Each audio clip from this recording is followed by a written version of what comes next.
This is LBC from Global, leading Britain's conversation with James O'Brien.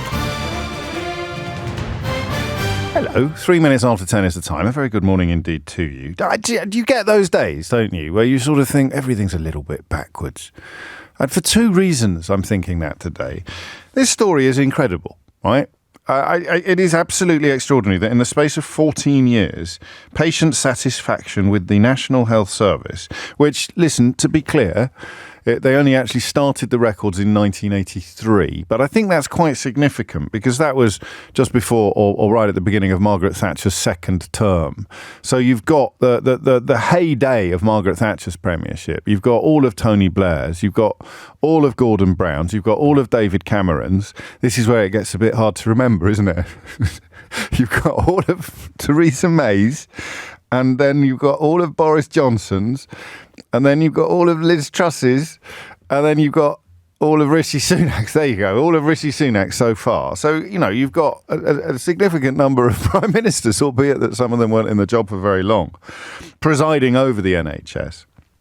And in the space of 14 years, it has gone from our satisfaction, your satisfaction, my satisfaction, our confidence in the service has gone from the highest it has ever been in 2010. That was the peak. That was the ceiling, the zenith, to the lowest in the space of 14 years. In the space of 14 years of Tory rule. I mean, it could be a coincidence. Hands up.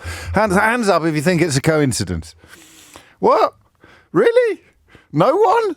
Oh, thank you. Nadine Dorries in the corner. Nadine Dorries thinks it's a complete... Actually, no, she thinks it's Gary Lineker's fault. 14 years, it's gone from the highest it ever was to the lowest it ever was, with only 24% of people saying they were satisfied with the NHS last year in 2023. It was only 29 the previous year, but as I said, a peak of, guess what? I tell you what, I bet you 50p you don't get. I missed out John Major. No, I didn't miss out John Major.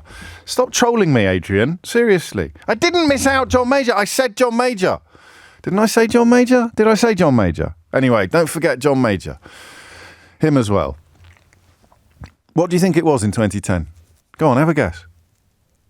Say a number out loud, or maybe not out loud if you're, listening to this with a surreptitious earphone in while you're supposed to be, working as an air traffic controller or something. Well, what do you think it was in 2010? So if I tell you that it was 29 for 2022 and it's down to 24 for 2023, what do you think it was in 2010? This is the stuff that I talk to you about every day. You've got other people pouring into your ear the idea that David Cameron would be good for the country, that Boris Johnson would be good for the country, that Brexit would be good for the country, that Liz Truss would be good for the country, that Rishi Sunak would be good for the country, that Jacob Rees-Mogg would be a good Secretary of State for Business, that Mel Stride would be a good Secretary of State for Work and Pensions, that Jonathan Gullis would be a good Deputy Chairman of the... Congratulations, everybody. Can we all just take a moment to congratulate Jonathan Gullis on his elevation to Deputy Chairman of the Conservative Party? I mean, if anybody says Rishi Sunak is brilliant at his job and not desperate at all and a superb spotter of talent, then the elevation of Jonathan Gullis to Deputy Chairman of the Conservative Party is clearly and categorically the proof of that particular pudding. So go on, say enough. David, you're cheating. David, I know that you're cheating because there's no earthly way you'd have got it 100% on the money. You'd have got it like within 5% or 4%, but you're cheating. So stop cheating. You've sent it twice now, David, in Birmingham. You cheat. You cheat face. What do you think it was in 2010? If it's 24% now, how far do you think it's come down? Yeah, 70%. That'd be an A in an exam in old money. I know it's all gone a bit weird now. It'd probably be a 9 or something, or a 7. Don't text me to correct me on the exam grading system. It's gone from 70% to 24% in the space of 14 years, and I genuinely have to do this out loud with my fingers. Hang on. In the space of 14 years and 1, 2, 3, 4, 5 prime... Is it 5 prime ministers? In the space of 14 years and 5 prime ministers, patient satisfaction in the NHS has plummeted from 70% to 24%.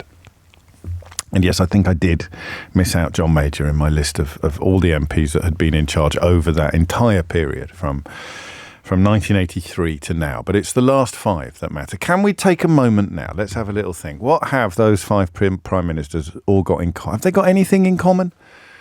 David Cameron, Theresa May, Boris Johnson, Liz Truss, Rishi Sunak. Have they got anything in common?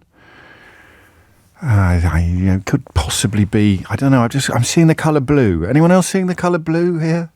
I'm seeing a sort of a corrupted blue-hued Union flag cut out in the silhouette of an oak tree. I don't know why. It's coming through to me like that. So that's what's happened, and that's what they've done.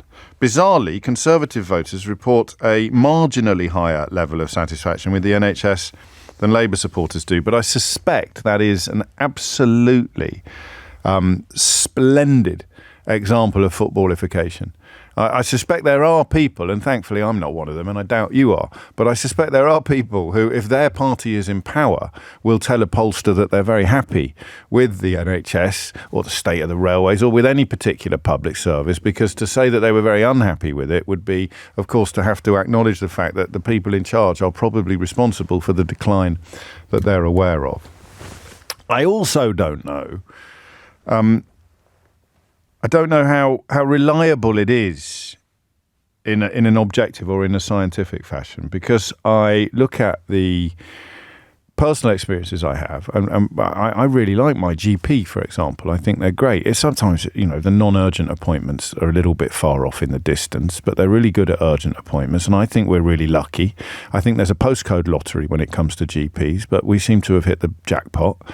And yet when I look at the online ratings, they're just between 1 and 2 stars, which makes me think the only people that really go online to register a rating of a GP surgery are the people who are very cross, possibly permanently cross, possibly sort of genetically cross. So I don't know whether the same sort of thing happens here. You're more likely to provide a negative answer because things are imperfect than you are to provide a positive. But that, of course, gets undermined by the comparison. That's why the 70% figure is so significant in this conversation. It's gone through the floor. It's plummeted. It's declined at such an extraordinary rate that you'd get whiplash if you'd been watching it in real time. And I don't want to talk to patients, I don't think, today. I may change my mind. I always reserve that right. But I always think that talking about experiences with the NHS is, don't hate me for this, but it's a little bit parking tickets. Do you know what I mean? Everybody's got a story, and they're very rarely give me a ring now and tell me about your bunions. Apart from parking tickets and immigration, the best way to get the phones to ring with absolutely no guarantee of receiving a single interesting call is to say, is there anybody old out there feeling poorly? Your phone lines will ring off the hook. Your switchboard will melt under the pressure of people who feel poorly and self-identify as old. But the likelihood of us hearing anything interesting in those conversations is slim, to say the least. So it's the people in the NHS that I want to talk to today, or the people who've recently left, because I mean, I've got 3 questions, really. The first is pretty obvious. The single most important factor in this decline from your end of the telescope. Now, you might think it's obvious, but I want to get it on my list. 0345 6060 973 is the number you need. The single thing that explains why the service that you slave to provide has been so violently diminished over the last 14 years. We're doing the 2010 to 2024 chapter of the NHS's history, during which period patient satisfaction has plummeted from 70% to 24%. And you, as a nurse, as a doctor, as a paramedic, as an NHS manager, and before anybody applies for Idiot's Corner this morning, the number of NHS managers in our NHS in proportionate terms is considerably lower than in most comparative services and countries. It's very much a right-wing trope that the reason why... So what happens is right-wing politicians come in, skin the NHS, and then their client journalists write articles or present programmes in which they claim that the reason why the NHS isn't doing very well is because there's too many managers. It's so binary and so bovine in its simplicity. It's a miracle anybody fell for it. But hey, this is a country that voted for Brexit. So you as a manager, as a doctor, as a GP, as a nurse, anybody who has worked in or currently works in the NHS during that window from 2010 to 24, what is the single factor you consider to be most responsible for the decline in patient satisfaction, okay? 03456060973. Hit those numbers now. You will go through. It can be political, it can be medical, it can be logistical, it can be mechanical. Mechanical doesn't really fit in that sentence, but I just felt we had a bit of a T.S. Eliot kind of vibe going on with the language, so I threw it in there. That's a question I really want you to answer, all right? Question number 2 is about your job. And this is a bit of a strange question, because I find myself wondering what would happen to the NHS if you all started doing what the railway workers are doing in order to make their grievances land with the public and with the government and with employers. If the NHS started working to rule, what would happen? Do you see what I mean?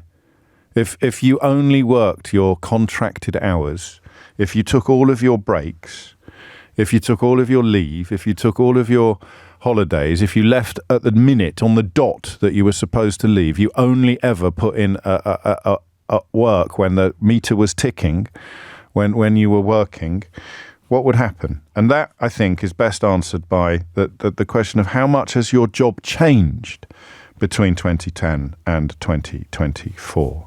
So the biggest factor in the decline in patient satisfaction from your point of view as a provider of patient care, the biggest change in your job, viewed perhaps through the lens of what would happen if you worked to rule, if you didn't do any overtime, if you didn't do any unpaid work, if you didn't skip any of your breaks when you were on shift.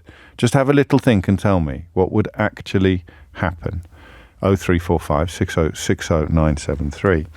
And then the hardest question perhaps for you to answer, why are you thinking of leaving? There are 2 stories this week. Well, there's one news story this week and one comment piece in the I newspaper, of which I've become a rather big fan in the last couple of years. The news story is about an exodus of nurses out of the UK. As Yasmin Alabai-Brown wrote, you may not have heard this news because such information would disrupt the dark folk tales spun by many politicians and much of the media. You know how it goes. Migrants stealthily arrive, grab benefits and council homes, displace true Britons, abuse girls, worship dubious gods, defile this green and present land. But the number of departing overseas nurses is rising fast. So nurses who have come here from elsewhere to nurse are now leaving. And Yasmin posits the possibility that they are obeying the instruction from countless racists emboldened since 2016 and, of course, represented in the public space by people like Nigel Farage and 30p Lee. These nurses are actually obeying the instruction to go back where they came from. So the question of why are you thinking of leaving the NHS may include racism from the patients and a sense in the society that you inhabit. But of course it may not. So the field is wide open. You can go in on whatever you want on that. Why are you thinking of leaving? And I suppose, where are you thinking of going? So factor, change, leave. If this was a university lecture, what's the single biggest factor that you, as an NHS worker, past or present, as long as you've been on board between 2010 and 2024, what would you point to first to explain why patient satisfaction with the NHS has gone off a cliff? The second is the biggest change in your job. How much has your job changed in that period? And the third follows on from the second. If it has changed so much that you're thinking of leaving, tell me why.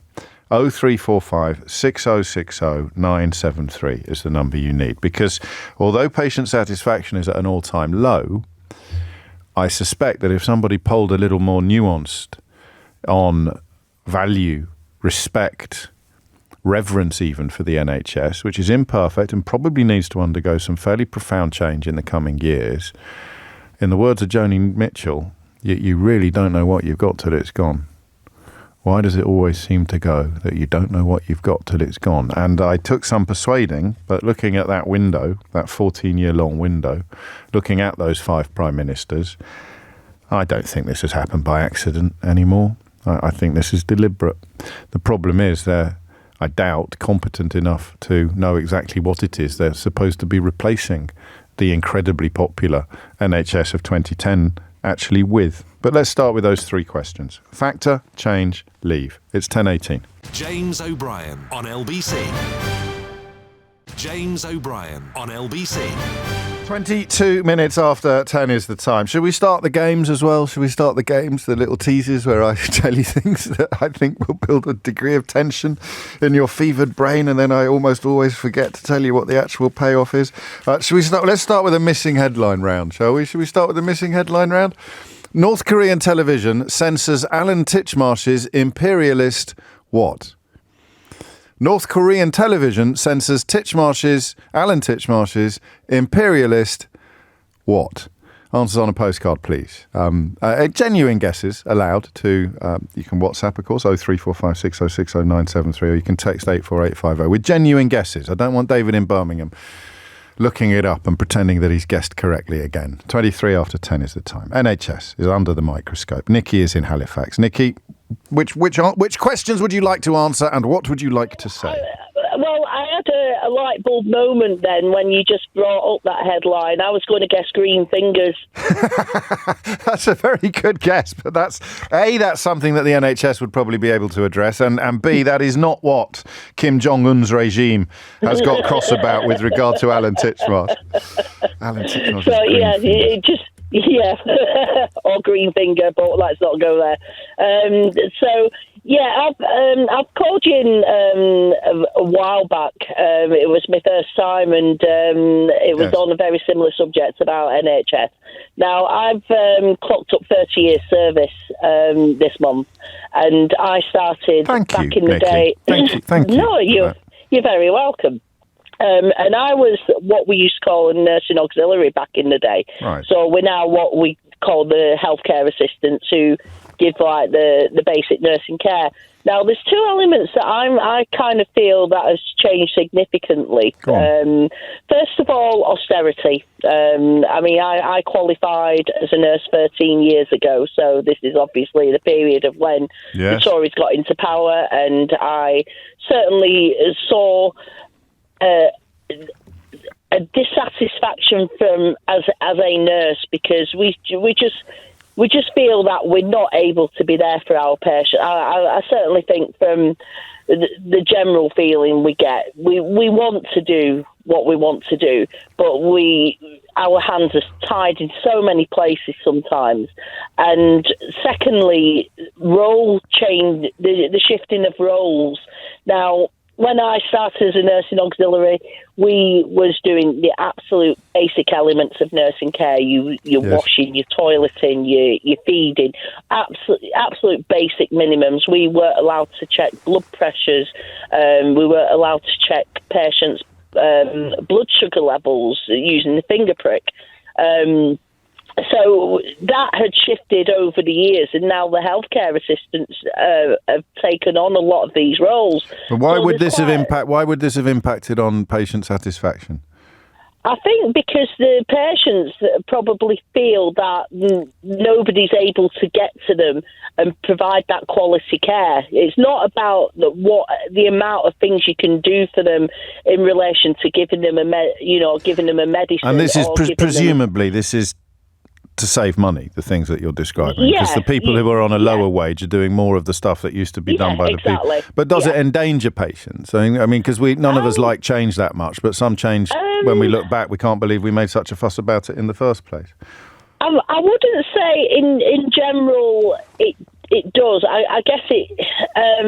I think the one thing that does endanger patients is the staffing levels. If you've not got enough staff on, you've not got enough people to be able to keep watch of the amount of patients you have in your area. The thing was that nurses used to do now what a lot of the doctors used to do when I first came into the NHS. So we're given more roles, but we've not got time so to be this able isn't to dedicate. so this is a consequence of cuts or reductions in funding. The staffing is probably a more significant. Actually, not having enough bodies on the ground is probably more significant than what you describe. But briefly, Nikki, Yeah. what does that do to your job satisfaction? Because part of me is thinking, I'm looking at Keith, and if we gave him some responsibilities, if we gave him some more responsibilities, if we let him do 5 minutes of stand up at the end of every show on Friday, he'd probably be glad if he was able to take up some of the roles that I currently fulfil. But did you not feel that way as a nurse? Was an auxiliary? I do go home some days feeling really downhearted. I mean, I've worked my way up the ranks to being an acute kidney injury nurse specialist now, and I do go down. I do go home feeling downhearted, knowing that if I've not been able to do what I want to do for my patients, I mean, I'm quite passionate in being able to. Clearly. And that would be a big change since 2010, when patient satisfaction was. I mean, this is in a way you've done a better job than I have of explaining why I'm looking at this from your end of the telescope rather than the patient end of the telescope. Because if patient satisfaction is plummeting, then healthcare professional satisfaction will be plummeting as well. Because you're in the job. You're in the job to. Satisfy patients. That's the whole point. So it would be a bit like me getting some feedback saying everybody hates the program. That would.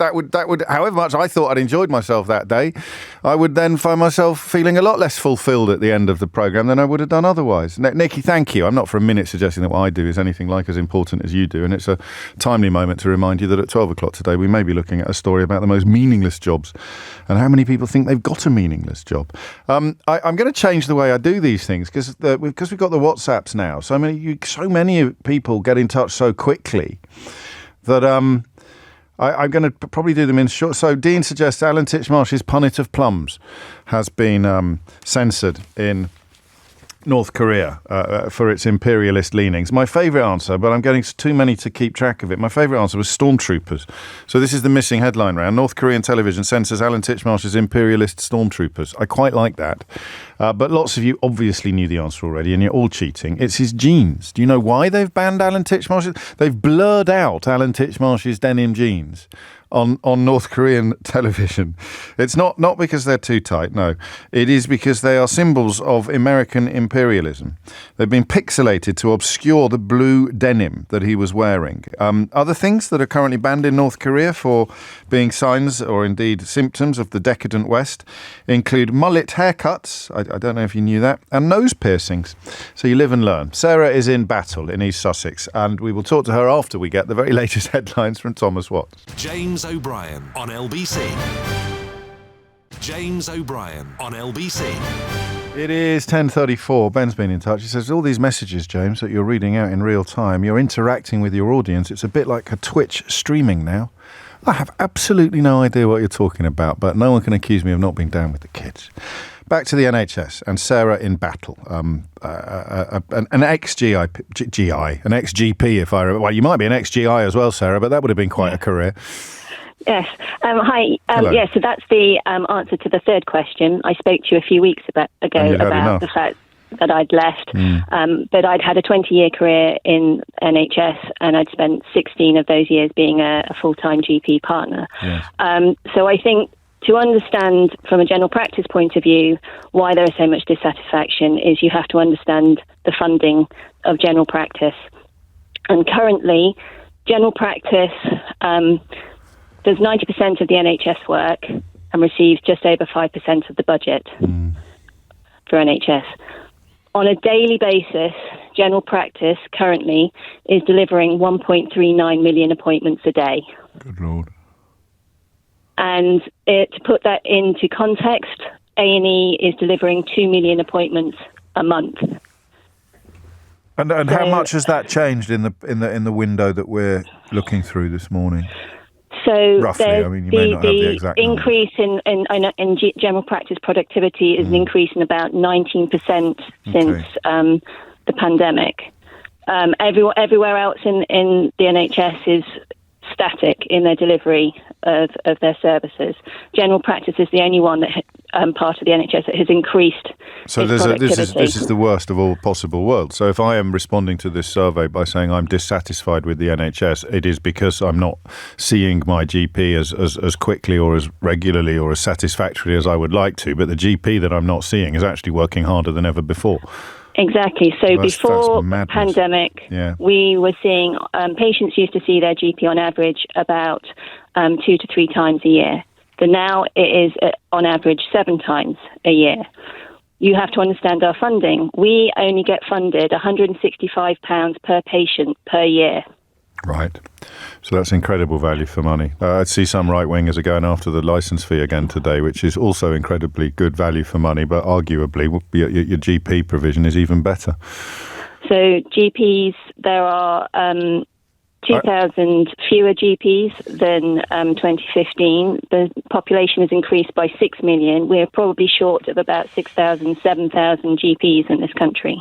And that is it. I mean, in many ways, that's the closest we're going to get to a nutshell today. It's got a sort of Mr. Micawber level of logic to it, doesn't it? If you do not have enough GPs, which is, for most issues, the entry point, if you like, of NHS, apart, I suppose, from A&E, everyone else in a hospital has probably ended up there via a GP. If you don't have enough GPs, everything gets worse. Everything gets bottlenecked. Everything gets delayed. Everything gets diminished. It's extraordinary. Can you play this game? Would you mind? If when you were in the job, if you'd done what the railway workers are doing, and this isn't a criticism of train drivers, it's, there is less at stake, obviously, if you're driving a train than if you're running a doctor's surgery.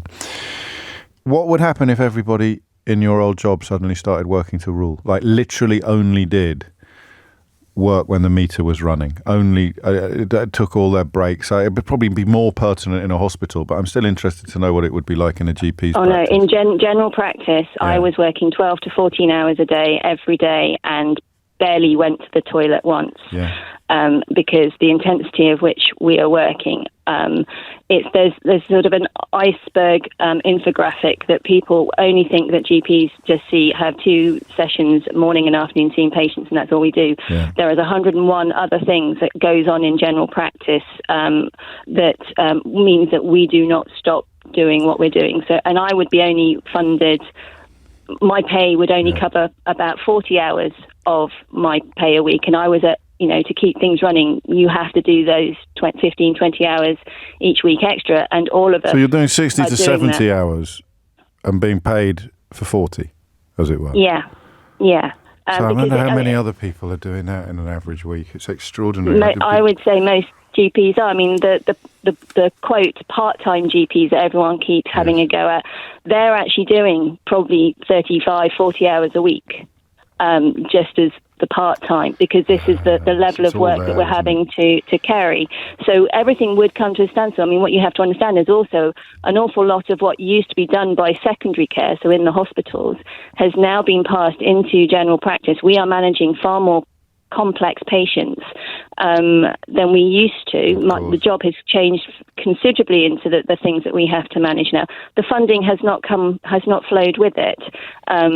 So we are literally all the time, and obviously we can't say no because there's a patient in the middle. That's why I draw the distinction between you and train drivers responsibly, because they can say no. And that's all I mean. I'm almost wishing that you did have the freedom that they have to exert, which is, pretty much the only thing that any worker has left when push really comes to shove, which is withdrawal of labour.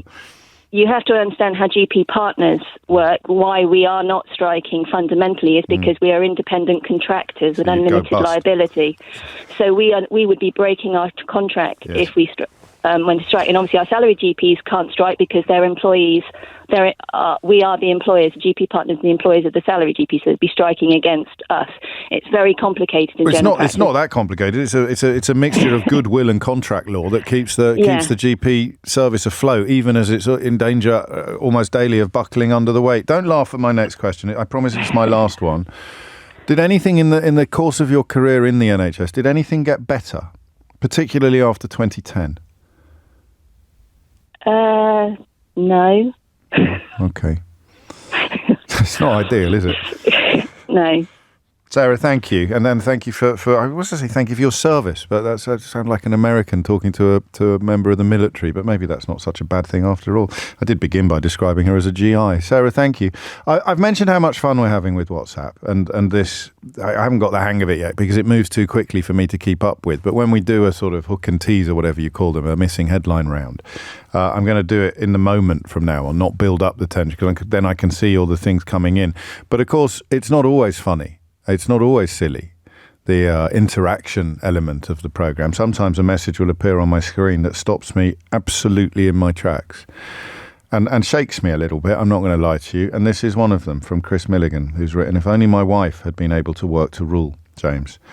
It was her job as an NHS GP that did this to her." And he's attached a newspaper article, and I will now give you a trigger warning.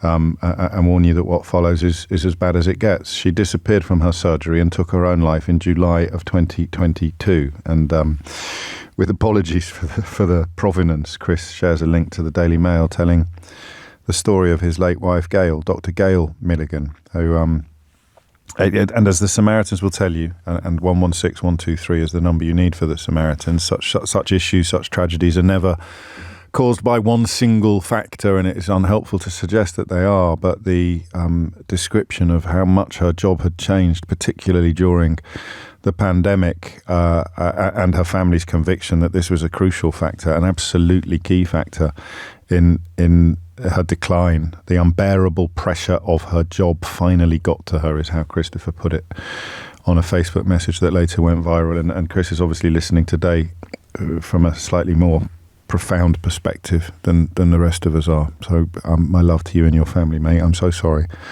for what you went through, but you're right to bring it to our attention. You're right to remind us of it, because you can leave or you can try to wind it down, although Sarah's just explained why that's almost impossible. Imagine turning on your radio and hearing some blowhard banging on about part-time GPs when you're already right up against it in your daily experiences, and dealing with the ignorance of professional pundits as well. It's just literally adding insult to injury.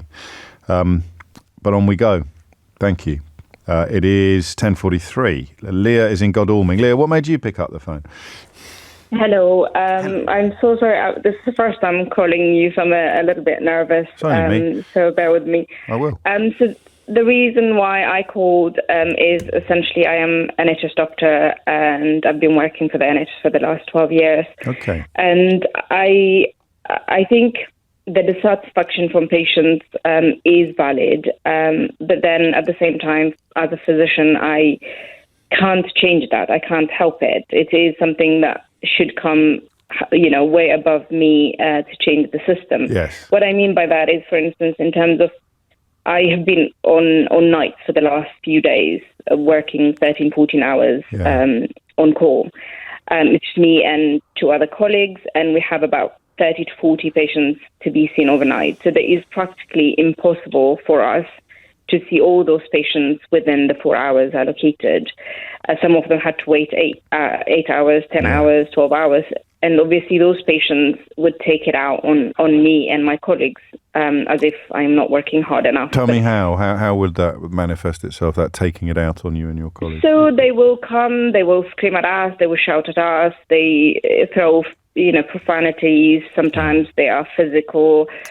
It is very stressful. But then, when I am working 13, 14 hours with no break, no toilet break, no food break, and managing entire hospital with just two junior doctors, I don't have anything left in me to give.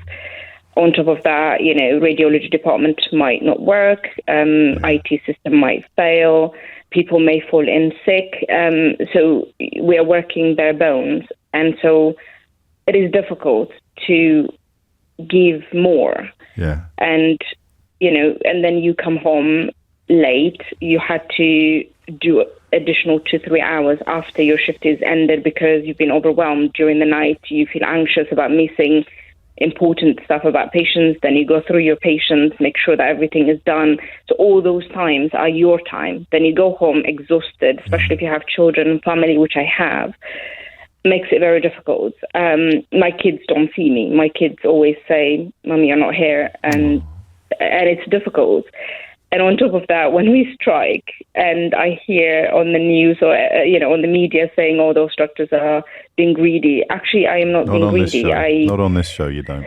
Exactly. So more than half of my pay goes on childcare. I drop my child at 7 in the morning. I don't collect my child until 7 p.m.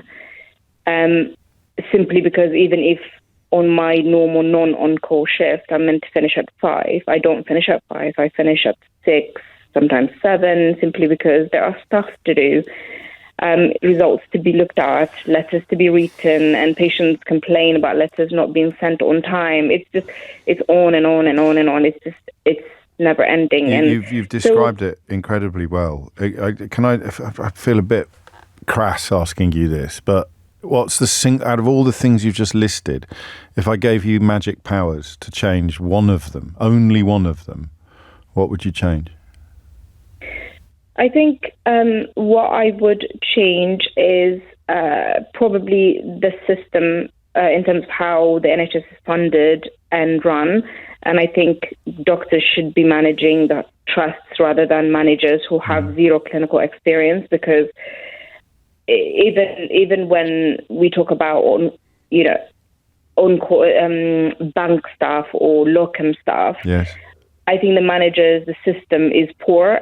Instead of giving your full-time staff a little bit incentive, a little bit better pay, and a little bit appreciation, you let them strike over and over for 6 months, and yet each time they strike, you're paying thousands per single doctor to cover those. It's extraordinary.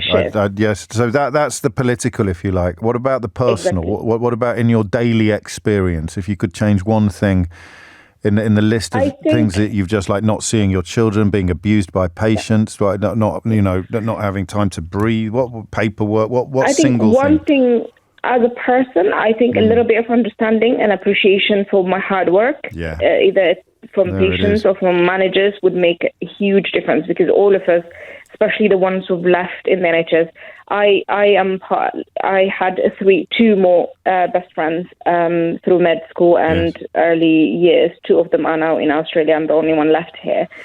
And there it is. The people who are left behind, we're left behind because we believe in the NHS and the NHS ethos and what it stands for. So if I am here giving you what I can, just understand that I am giving you what every drop in me is given to you, to the patient being looked after and being well managed. And, if the patients and the management would understand that and actually give me a tiny bit of sympathy and understanding, would be incredible. To give you just a simple thing. It's the least you can expect, really, but you're just not getting it. That's so beautifully put. I'm so sorry for what you have to endure. Right. I really am. And next time I'm in hospital, I don't think I'm part of the problem you've described, but goodness me, I shall keep your words in mind and go out of my way to express a little bit of gratitude and appreciation to the people that seem to get none whatsoever. And even if they get some, it's outweighed enormously by the abuse, insult and criticism that they receive. Leah, thank you. Thank you. And thank you for staying as well. Thank you. Bye. Bye-bye. And of course, part of the problem here, and I make absolutely no apology for bringing this into it, although I do appreciate that if you fell for the lies of the last 14 years and you're still waving your little Boris Johnson flag or driving your Brexit bus, you're finding this now almost unbearable. You don't get the people walking into the hospitals, the people abusing Leah and her colleagues are the creations of the people who can't take responsibility for what's happened because they caused it, or if they're in my profession, they cheered it on. They cheered it. Attack the doctors. You attack the doctors if you're, for example, a radio presenter or a newspaper columnist. You attack the doctors when they go on strike. It's a bit like attacking teachers when they go on strike and then wondering why parents treat teachers with contempt. And then wondering why, after parents treat teachers with contempt at home, pupils start treating teachers with contempt at school. You open up your newspaper or you turn on your radio and there's someone giving it large to junior doctors. Someone who wouldn't say boo to a goose in an actual hospital, but, sitting in the safety of a studio like this, giving it large to the junior doctors. And then what do you think that a a desperate, I'm not even going to say ignorant, I'm just going to say, what do you think a desperate patient is going to think that they have been empowered to do when they find themselves unhappy with the service that someone like Leah is providing, even though Leah is running on empty? What do you think's going to happen? It's 10:51. James O'Brien on LBC. James O'Brien on LBC. It's 10:55. You're listening to James O'Brien on LBC, and a few of you are asking me to turn a little bit of attention to the P. Diddy story and the fact that Prince Harry has been included in much of the coverage. But you already know that it's nonsense if you're asking me to tell everybody else. But maybe some people don't realise that it's nonsense. So P. Diddy stands accused of various crimes. Sean Combs, as his given name, if you like. Puff Daddy, of course, previously. He's facing all sorts of allegations, and part of the deposition includes the claim that some of the alleged criminality was facilitated by the ability that he had to introduce others to famous people, and then it just makes a long list of famous people that he's met, which include, well, the list of famous people that he's met includes Princes William and Harry, because he attended, I think, a charity function at which they were both in attendance. But the deposition only mentions one of them, which, of course, gives people who only a couple of days ago were telling us how much more concern and care we should show towards members of the royal family after the Princess of Wales revelation regarding her own cancer, are exactly the same people who were telling us how much care and concern we should all show in such matters, have elected to completely ignore the reality and pretend that Harry is in some way implicated in the allegations against P. Diddy, to the point where the Sun newspaper has even printed a photograph of Harry with P. Diddy from which they have cropped Prince William. They have used Photoshop, ironically enough. Well, they haven't even used Photoshop. They've used bloody scissors just to remove him from it in order to make it look as if or imply that there is some sort of complicity of the Duke of Sussex in the legal troubles facing P. Diddy, as I believe he is currently known. And that is the end of this week's TED Talk. Kirsten's in Aldershot to steer us back to the NHS. Kirsten, what have you got? Hello, hi. Hello. Hi. I just wanted to phone in, and I was listening was dropping my daughter off at college, and felt that I had to phone in. I don't phone in very often. Okay. Probably only the second time ever. But I'm a A&E sister in the NHS. Have been for be 29 years this October in A&E, but over 30 years as a nurse. Okay. I guess there is no single thing, sadly. It's far more complex than that. It's years of underinvestment, but not just underinvestment, also really bad decisions being made about a huge number of things, really. If I was to put a single factor, I would say for us in A&E and for the hospital as a whole, it's probably sorting out the care sector, because for us, if we don't have flow, which is a term we use often, within the department, then everything grinds to a halt. Basically, we can't close the doors of A&E. People come in, they keep coming in, no matter how many staff we have on duty, no matter what little space we have to put them, they just keep coming. And no day is the same, but most days now we have very little space. There is very little room for manoeuvre at all. And obviously when the wards are full, then the patient ends up staying in A&E. And unfortunately, social care has a lot to answer for, not just... Well, you mean the failure of social care provision? You're not. Yes. So just to clarify, if I may, when you say flow, you mean that the people passing through your care get stuck, where they should be going on to social care, or they should be being looked after at home, but they're getting stuck, and that causes problems. Well, everybody knows how logjams work, don't they? Absolutely. There's a huge bottleneck. We can't move them to the wards because there are no beds to move them to, because patients can't be discharged in a timely manner because there is nowhere to discharge them to. It takes a long time to sort out care homes or even home care, carers to come in and support them.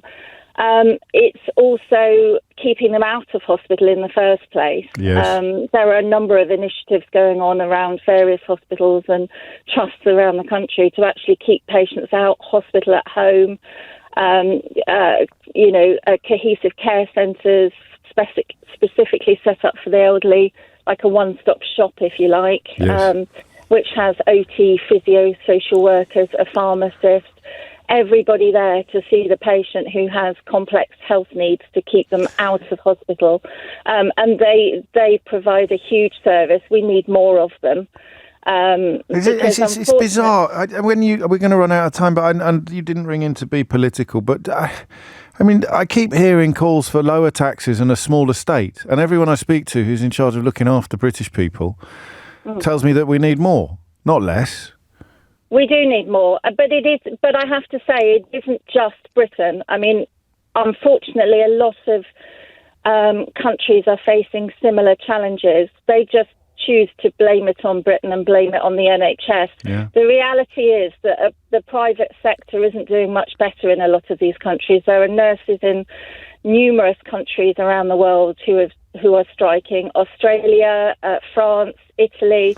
They're all saying they don't have enough staff, they don't have enough But you funding. know that, I'm sure you're right, but the number of nurses, doctors in particular, going to other countries from here, particularly Australia, is off the charts. And this 70% down to 24% in the space of 14 years, I think. Albeit that there are plenty of other athletes on the track, Kirsten, I think that we are quite far in front. We are indeed. I mean, some of my colleagues come from Portugal, and some of them have gone back to Portugal. Yes, but that was the other element. That was the other element of the story that we haven't got around to talking about today. Was the exodus of foreign nurses from our NHS, which will make every single problem that you've heard detailed today by people at the actual coalface. It will make every single one of those problems worse. It has just gone 2 minutes after 11. In a sense, we're staying with matters medical in the next hour, I think, because I'm looking at a story about people regretting cosmetic surgery, and I'm wondering whether or not I am capable of getting that off the ground as a phone-in. Find out after this. James O'Brien on LBC. James O'Brien on LBC.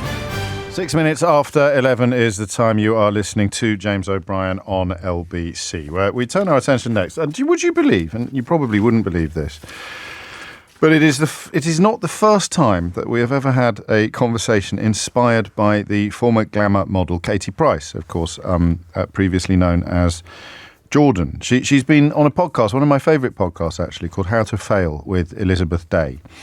And she has encouraged young women to avoid plastic surgery. And this obviously is a field in which she knows of what she speaks. She wants to educate young women about how damaging plastic surgery can be to the body, adding that there was nothing worse than young women getting fillers in their early 20s. Now, this is such a weird subject in so many ways, because I'm not completely stupid. I know how completely normal it is in some circles. I think the signs are the inflated lips, aren't they? So I'm going to sound like either out of touch or unkind. Things that and who the hell cares what I think is attractive or not, but things that oddly I don't think are particularly attractive are considerably more commonplace than they ever were when I was younger.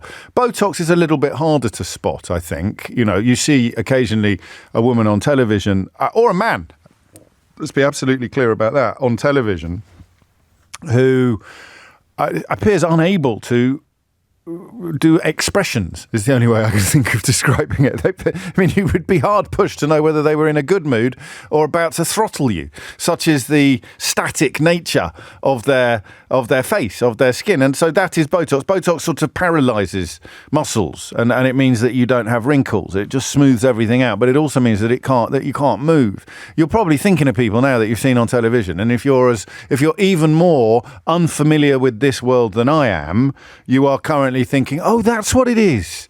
I wondered what it... But so if you've seen someone on television and you thought, I'm sure they used to be able to smile, or I'm sure they used to frown a bit, if it wasn't a very good act on the stage. And now you think you can't tell whether they're smiling or frowning. So that is what is going on there. That is Botox. Filler, I think, is... Well, I don't necessarily want to go on a crash course on what the various procedures are. But it is a little odd, isn't it, to hear Katie Price say... there's nothing worse than when these young girls now, and I will say in their early 20s, who are all getting fillers, all getting lips. So there's my first mistake. Fillers are different from lips. Are they? What's fillers is sort of cheeks or fillers? Well, anyway, don't take it from me. Take it from Katie Price. She's been on the show, you know, back in the day, a long, long time ago. All getting fillers, all getting lips, all getting the boobs. She says, I'm not a hypocrite, but I didn't start doing my face until I was in my 40s. Yes, I had a boob job, but I didn't even have fillers. I didn't have Botox till I was like 27, 28. Lips I tried, but they didn't know how to do it, and I looked like a duck. I think I remember that period of her career, but then I just relaxed on it. All the girls look the same now, and I think, what are they going to look like when they're my age? I say to my kids, oh, Mum, you're not doing surgery again, are you? They say that to me, and I'm like, oh, it's all right. They're so used to it, I think I've put them off for life. So I don't, on one level, know how serious a conversation this is. Because what you've got here is an older woman who's had a lot of cosmetic surgery and cosmetic enhancement, suggesting that you can start too young. And that seems to me to be relatively fair comment. I don't even want to sound like a pantomime misogynist. I have absolutely no right to tell a woman in her 20s whether or not she should have injections into her lips or her cheeks in pursuit of what she considers to be enhanced attractiveness. I mean, it is... I think there was a time when I'd have gone on a bit of a presumably a slightly tragic departure at this point and started being what I would have thought was funny, but was probably just rude. But you know what I'm talking about. We all have a reaction to what we see, and sometimes we don't know what we're seeing. So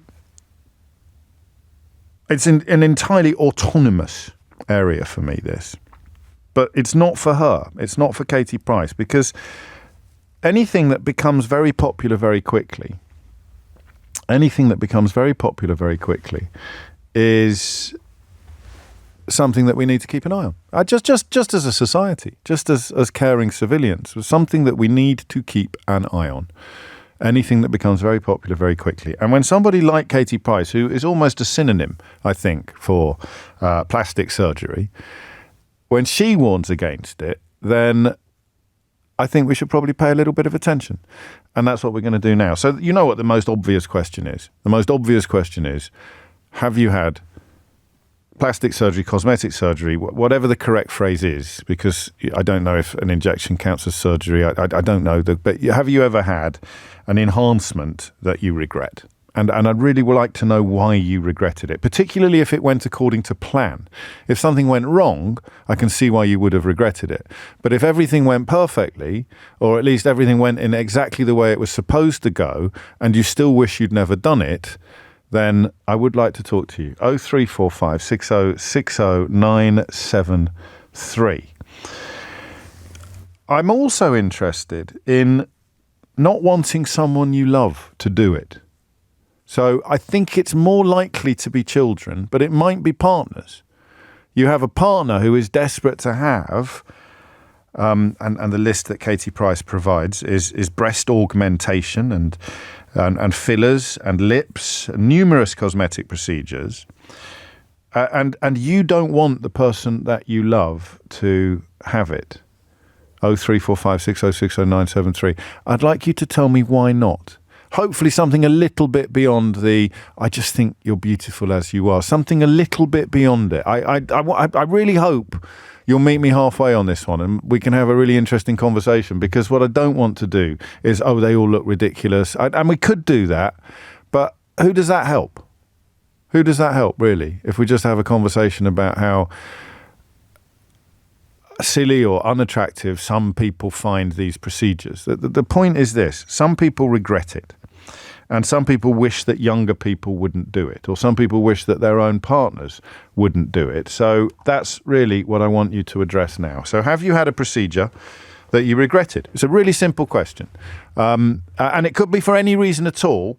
But I think that if it went according to plan and you didn't like the results, or you look back, I'm not going to include tattoos. A couple of you are asking. I am enjoying the way that WhatsApp is speeding up the level and the speed of interactions that we have, although that was actually a text to 84850. No, tattoos don't count today. They fit, I think, into a different category. We can agree about that, can't we? A tattoo is a very different thing. You think a tattoo is beautiful, and often you're right, but you still may regret it. But this is a very different thing. This is what you're presenting as your body to the world. It's not an adornment, it's an enhancement. It's something that you think improves. It's like the difference, I don't know what it's like. I was about to say it's like the difference between decorating and putting a picture on the wall, but I don't think that quite... Does that work as an analogy?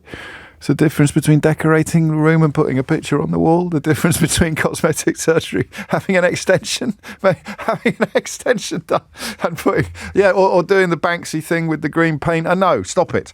It's a serious question. Katie Price has said that she wants to educate young women about how damaging plastic surgery can be to the body, adding that there's nothing worse than young women getting fillers in their early 20s. So I just want your thoughts on this, ideally with... a personal experience. So you had it done. And hey, look, we must also include didn't have it done, which means I want young people in their 20s who have had the kind of procedures that Katie Price is referring to and completely reject the idea that they shouldn't have done. Let's not be mean about her. She puts up with quite enough already as it is. But so we'll leave out the hypocrisy and who's she to say this. So you're in your 20s, you have fillers, you have injections, you have enhanced, whatever it may be. Perhaps you've even had a boob job in your 20s at a young age and you're absolutely delighted. So I want the whole gamut. I want the people who recognise what she's saying, we regret it, and I also want people, ideally young people in their 20s, who are doing it right now with no regrets whatsoever. Because I'd like to know why. 0345 6060973 is the number that you need. And I don't know why Kenneth and Mohammed and a couple of others are raising the subjects of hair transplants for men. Why on earth would that have popped into anybody's mind while listening to this programme? But in order to answer, I'll answer your questions in the course of the next hour because I'm more interested in what you have to say first. And what I want you to tell me is why you regret it, or if you are younger, if you're in the category that Katie Price is talking about, why you don't. It's 11:16. James O'Brien on LBC. James O'Brien on LBC. It is 19 minutes after 11, and it is, I think, probably more a conversation about people in their 20s getting stuff like fillers, and the suggestion from Katie Price, who is something of a patron saint of this practice, that they really shouldn't. I mean, the medical side of it, she claims it's damaging to your body, although I don't know who's more qualified to comment on that, the people providing the procedures or the people receiving them. But the why of it, this is where I was tying myself in knots a moment ago. It's the why of it. And does it work? You get it done not because you think it will make you look, here we are, not because you think it will make you look better. I know that sounds weird, but you get it done because you think it will make you feel better. And that's the thing that we can't know. I can't know whether it's made you feel better. And it doesn't matter whether or not I think it's made you look better or not, because who cares? It's certainly not me you're trying to impress or attract. And it may not be anybody that you're trying not to impress or attract. You got it done because you thought it would make you feel better about yourself, I presume. And that's what I want to know. I want to know whether it works or not. 0345 606 0973. So everyone who's had it done, whatever the procedure may be, whether it's a relatively low-level one, like having the injections into your lips that I think, and I'm no expert, but I think I encounter a lot more regularly now than I used to do, or whether it is the Botox that freezes your facial expression somewhat, which I know friends of mine have done and are, I think, delighted with it, because it slows the aging process, which again is a reason why you'd get it done in your 40s but not in your 20s. But does it make you feel better? Because that adds to Katie Price's theory, doesn't it? If you're having it done in your 40s because you are visibly aging and it works, then there it is. You would no doubt be delighted that you've done it because it visibly works and you don't look as old as I presume you would at least.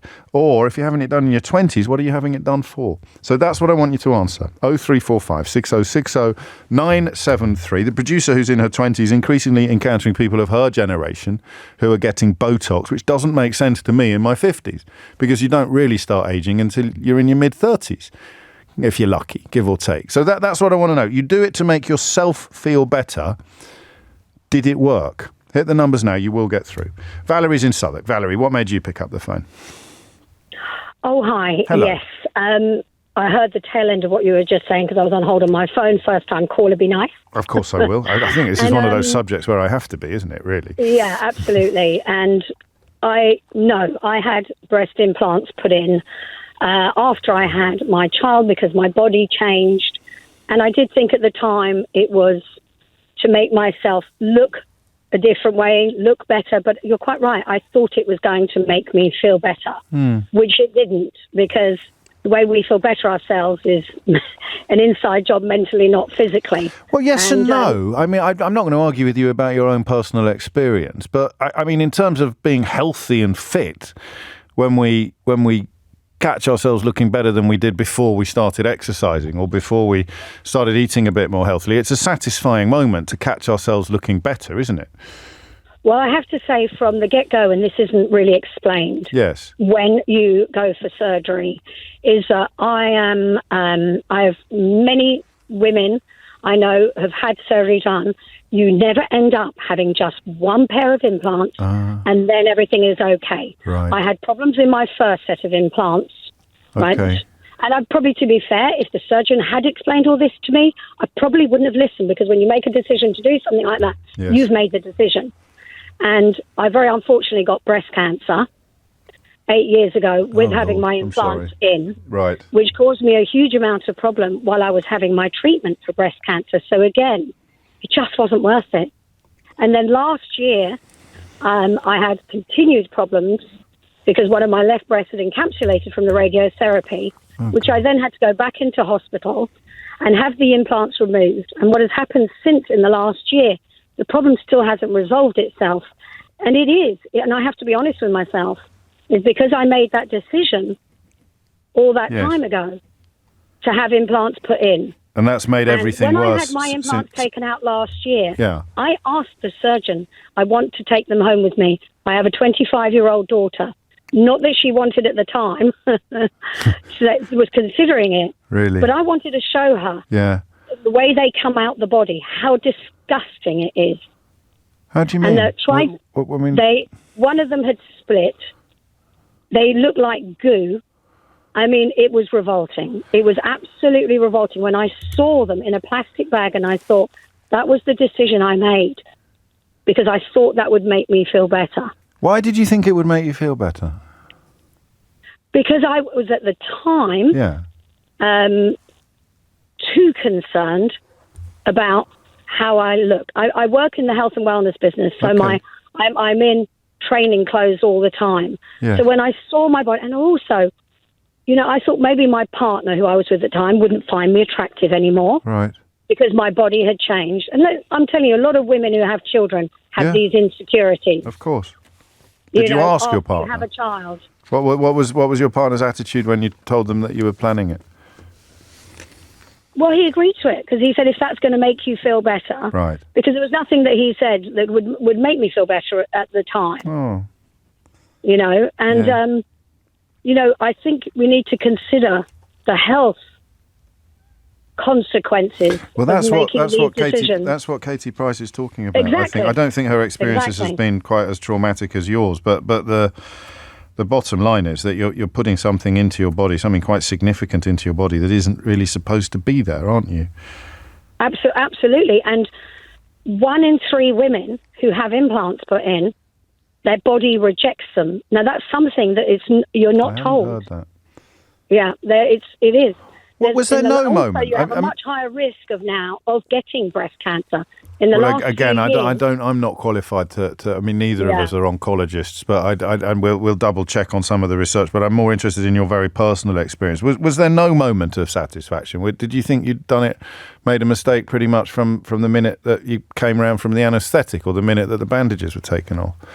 Well, the thing that happened when I had I totally regretted it, because straight away, straight away, I had a problem with my first implant. Okay. They were really uncomfortable from the get-go. Right. And my body was rejecting those from the get-go, so I had to have them taken out.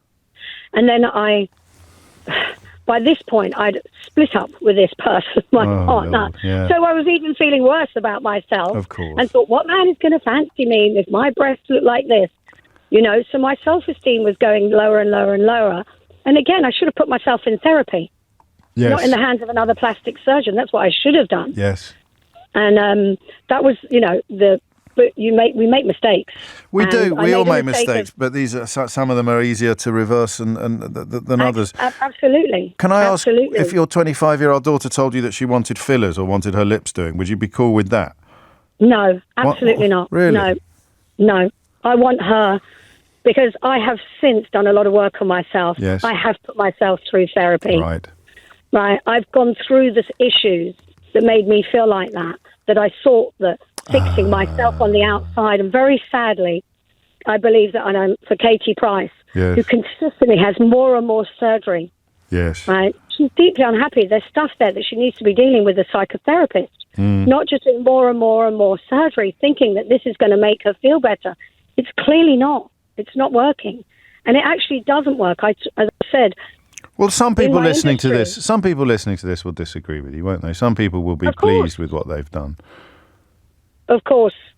But I guess it depends why you're going into it. So if you now, post-therapy, thought, I'd quite like to get my lips done, or I'd quite like to, you'd be doing it for very different reasons. I think that boobs are such a big deal, aren't they, Valerie? That's the thing, because you're trying to, in both cases, you're trying to slow the effects of aging, but I think it's like a gradient. So if you're trying to slow the effects of aging by just freezing some of your facial muscles, it's very different to having some bags of jelly stuck in your chest, I think. But you know what? Wait till we find out what later on in 10, 20 years' time, what fillers and Botox can do to your health. Well, that might be part of what Katie Price is alluding to as well, because that's what I meant by when something becomes very popular very quickly. We all have a responsibility to at least keep an eye on things. But Valerie, thank you, and I'm glad you're clearly in a much better place now. In fact, the astuteness of your self-analysis is extraordinary, to be able to say that I went into it thinking it would make me feel better, but how can it make me feel better? It might, even if it went brilliantly, you might feel better in a way when you catch your reflection in the mirror, but whatever it was that pushed you to the point where you thought that having that done would change something within you psychologically, I don't know that anyone's going to be able to tell me they truly feel that they were psychologically changed. I got it done for me, and it didn't make me feel better. It wasn't about looking young or beautiful, so I just didn't want to frown at my face when looking in the mirror. I wasn't looking like me before the Botox. I was absolutely fine with my face until my 40s. I do think it's very sad that people in their 20s, writes Laurie, are having all this work done because of media, social media influences, etc. They'll never be satisfied, and also fashion images change all the time. One day it's a big bum, the next it's big lips. Where will it stop? I really do worry about them. What's it like to be the parent of someone who you consider to be in the first flush of youth? Like, genuinely. They are. You look at them and you think, God, I wish I was that age again. And yet they're thinking, I just want to tweak this. And how do you have that conversation? How does that unfold? And listen, by all means, I'd hate Valerie's comments to go unchallenged, actually. I'd hate the impression to be that everybody who has this sort of thing done comes away and regrets it. Surely there are people who are absolutely delighted that they had it done, whatever it may be. And if they had their time again, they'd probably have done it even quicker. 11:30 is the time. The number you need is 0345 6060 973. Thomas Watts has your headlines. James O'Brien on LBC. James O'Brien on LBC. I am going to include hair transplants. I didn't mean to exclude them, but I obviously it's something that I would benefit from, but haven't really had any particular desire to undergo. Some of your messages make me wonder whether I should have done though. I've had 2 hair transplants, James, and my life has improved immeasurably. The pain of the operation is unbelievable. Right, I'm out. There you go. That didn't last very long, did it? The pain of the operation is unbelievable. So there's a sort of equation there between the pleasure you think you'll get from not... And listen, the only time I notice it is when I see my clips. And I don't really watch my clips. But no, I don't. But sometimes they're obviously on in front of me. Or sometimes I accidentally, a bit like with Nell and I going on holiday, I accidentally find myself watching my own clips. And my hair's at a terrible point, a terrible stage at the moment, because I can't go one way or the other. It's too soon to shave it all off. But if I keep it vaguely long and well trimmed, why have you put the camera on? Did you do that? Did you put the pictures on in the studio? Gee, it looks like I'm trying to effect some sort of comb over. Do you know, I don't know if I should tell you this. Shall I tell you this? I can't tell you. All right, I'll tell you. So, you know Alexander Armstrong off Pointless? So he presents this slot. So he won't be able to hear this unless he's in the lavatory. He'll be on Classic FM, which is just up there, like 3 studios up. He's got beautiful hair, but he's also got a bald patch about the size of mine. But somehow, he's just got like a... So the thing I'm thinking of doing, I was actually thinking about it this morning. I was going to ask him who his hairdresser is. I really like my hairdresser, but I just don't know whether he's just got a lucky head. So he's got a bald patch, but it's proper skin. It's like a tonsure, like a medieval monk. Do you know what I mean? Like Friar Tuck. He's got a Friar Tuck bald patch. And then he's got nice, tight, sort of curly hair around the bald patch. Mine's not like that. And I don't know whether that's because I'm doing something wrong or whether it's a sort of yet another genetic misfortune. So I'm literally thinking, I don't see him all the time. I literally think I might have a little word with him and see what it is. Does his hairdresser do something? Because he's on telly a lot, obviously, which is no longer a consideration for me and highly unlikely ever to become one again. But if it did, I'd probably have to do something about it. The last time I had a big job on telly, did I tell you what they did to me? The last time I had a big job on telly, they used like iron filer, like because I've got strands. So you can tell by the way that I'm talking that I'm a lot more interested in this subject than I pretend to be, can't you? You can tell that I'm engaged in it. What I'd like is a nice-looking bald patch. But in the absence of that, we'll include hair transplants. Anyone have a hair transplant? Love it. Or really, really regret it. Let's go to Anne, who's in Liverpool, on the broader question of cosmetic intervention. That's the phrase I was looking for, Anne. Cosmetic interventions. What would you like to say? Hi, James. Firstly, on your hair, my mum would tell you grass doesn't grow on a busy street. I love your mum already. That's fantastic. You're not not with us wrong anymore, but that's what she just said. Oh, bless her memory. Thank you for that. I've got 2 perspectives here. Firstly, I've got a 26-year-old daughter, and secondly, I've worked in this industry. And there's a couple of things that I think we need to really kind of fact check. The first one being dermal fillers are used for facial contouring predominantly. Right. So they can be used in the cheeks, the chin, the jawline, the lips. You can have it in your décollage, the backs of your hands, because it is predominantly hyaluronan, hyaluronic acid in a solution, and it can be injected very, very well. Okay. And it can look very, very natural. So I mean, this is a crash course for me. So you would look at yourself in the mirror, and what would you see that made you think I might get a filler? So some people have very, very thin lips. Oh, yeah. Okay. It's fashionable at the moment to have bigger lips. You've got lines that go from your nose to the corners of your mouth called your nasolabial lines. And as you get older, they get deeper. So you can have a little bit of filler run through there and it plumps them out and the lines look less prominent. Okay. You can have cheek fillers, so if you want more prominent cheekbones. And jawline's very popular with men if you want a more squared jawline. Are you serious? There's lots of reasons. Absolutely. So where does it go then on the jaw? So it literally goes into your mandible, into your bottom, into the skin into around your bottom jaw, your mandible, your bottom jaw. So, but it basically you can contour, you can make it more square by adding filler. It's basically like, if you think about putting plasticine on a jawline in a sort of angle, you can very, very easily, with a really good clinician, have it done. Okay. Now, a couple of big things here I've got, and Botox is different. Botox teaches muscles how to behave. Right. So basically with Botox, you've got elevator muscles which go up and depressor muscles which come down. So if you're a frowner, you want those muscles to stop behaving. So you basically knock them out. So Botox is fairly innocuous, if I'm honest. And it's not too big a deal. But filler is a big, big deal. And there's a couple of big issues here. The first one being, by law, the only people that can deliver Botox, fillers and any other facial enhancements, injectables, are healthcare professionals who are on a register. Okay, yes. We now have a Wild West in this country where you could go on a one-day course in Manchester for £1,000 and then tomorrow open up a clinic and start delivering Botox and fillers. Really?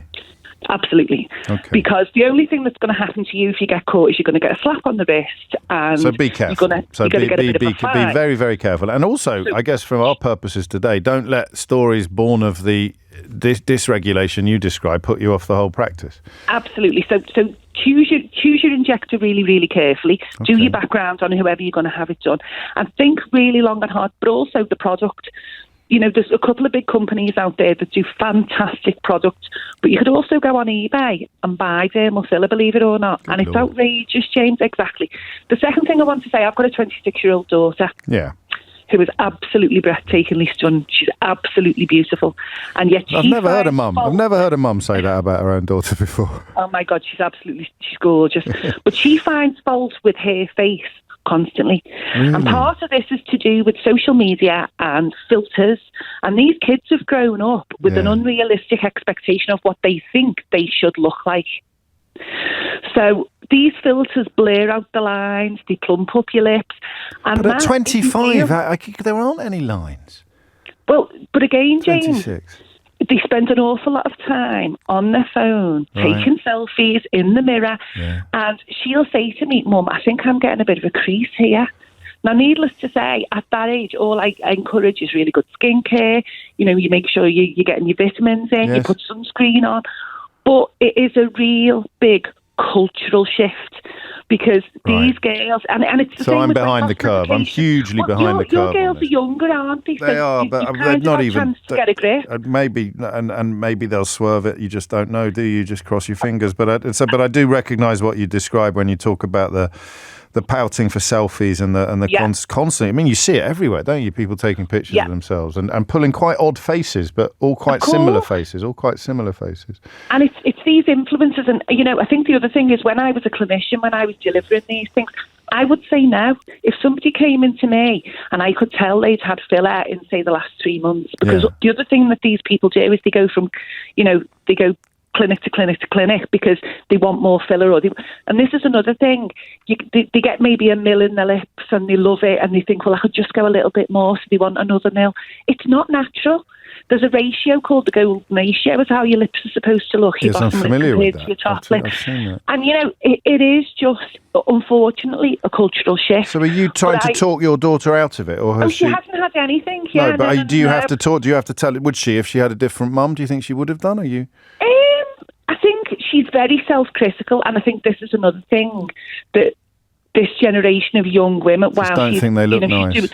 She's doing a master's degree, she's a staunch socialist, she's a fantastic young woman, but her image is really important to her. Sure. And I think this comes from everything is visible. You know, everything is kind of image-based. And whereas when we were kids, I wanted Doc Martens because I thought they were cool. Yeah. These girls want lips and lashes, and it's also, you know, a booming industry. These pharmaceutical companies are absolutely thriving because they certainly are. It's classed as non-surgical, you know. So what I'm struck by listening to you, and you're going to be, I imagine, the best qualified contributor to the conversation, for which I'm so grateful. But what I guess there are two types of patient, for want of a better word. And there's the patient who will never be happy, which I think is what Katie Price speaks to. And it's what an earlier caller used her as an example, Valerie used her as an example of. But then there are patients who will be happy, who are the ones that you started talking about.